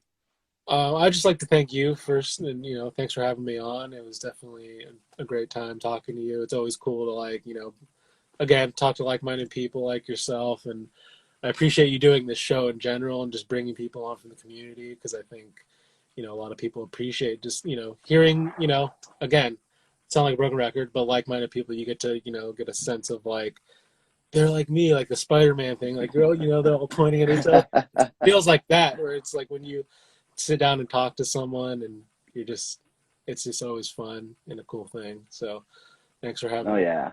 No, thank you for coming on, man. We really appreciate it. Your insight and everything, because, you're one of a kind in the toy community, because a lot of us, we do this as a hobby. We do it for fun, but not a lot of us can say we do this as our job. So, you're an inspiration to a lot of people because it shows that if you can get good enough at this, if that's really what you want to do, you can eventually work for a toy company. Yeah, for sure. I mean, just believing in yourself and that kind of stuff, and just doing what you love. I feel like that's all I ever was doing and still do. Like yes, I do this for a living, but I would do it anyway. I still do. I do it anyways. Yeah. It's like I work, but then I also like do my own personal photos too. So I still love this, if not more now than ever. Like getting to do it, for a job, but also it's still just like my passion and what I love to a hobby. Mm-hmm. So, yeah, in terms of like where you can find me, it's here, Sergeant Bananas on Instagram. That's the main place that you'll see me post stuff, and then that's really it, honestly. All right, man. Well, thank you so much for taking time out of your busy day to come on and talk to us, man, and give us all that great insight. Thank you so much, and have a great rest of your night, man. Yeah, you too. Thanks again. Thank you so much. All right, see you later. All right, take it easy. All right, guys, thank you so much for joining me for episode 23 of Coffee and Toys. And once again, thank you so much to tonight's guest, the phenomenal, the one and only Sergeant Bananas. Amazing conversation, a lot of great insight. If you happen to miss it or you jumped in midway, definitely check out the replay. By the way, thank you for checking it out live. If you're checking out the replay, the podcast. Anyway, thank you so much whenever you're watching this. I really do appreciate it. As always, I try to go to the comments when I can, but I don't like to cut off my guests. So if you left questions and stuff, I'm sorry if I missed it. I try, like I said, to work them in when I can. But anyways, guys, come back next week for episode 24, where we will be speaking with Janine, another female toy collector. She collects Funko, Lego, Loungeflies, Black Series, and so much more, but you definitely won't want to miss it, guys. So with that being said, guys, thank you so much for joining me tonight. If you haven't already, follow me here on Instagram at CoolFigurez. I do have a separate Instagram account for my more thought out, planned out, more edited pics called Epic Shots by CoolFigurez. Check it out. If you like what you see, let me a follow there as well. If you happen to like unboxings, check me out over at TikTok at CoolFigurez. That's where I post all my unboxings. And if you haven't already, please subscribe to my YouTube at CoolFigurez. We are on the way to 1,000 followers or 1,000 subscribers over there. We are so close. We are only 50 subscribers away. So if you haven't already, I would really appreciate a subscription there. So with that being said, guys, thank you so much for joining me for tonight. And I've been your host, Jesse the Bat Madrigal, aka the Buff Collector. And as always, have a great fucking day. Thank you so much for sticking to the end of this video. If you enjoyed those pics, you can find the full images over on Instagram at CoolFigurez. And I do also have a separate Instagram account for my more thought out, planned out, more edited pics called Epic Shots by CoolFigurez. Check it out. If you like what you see, leave me a follow there as well. And if you guys like unboxings, check me out over on TikTok at CoolFigurez. That's where I post all of my unboxings. And check me out every Sunday for Coffee and Toys, a weekly Toy News Toy Talk podcast where we will go over all the latest and great toy news, reveals, pre-orders, weekly toy haul, and so much more. And join me every Wednesday over on Instagram for Coffee and Toys Live, where I will speak to a new guest every week about toys, toy hunting, toy photography, and so much more. Thank you so much for taking time out of your busy day to listen to me talk about toys. I really do appreciate it.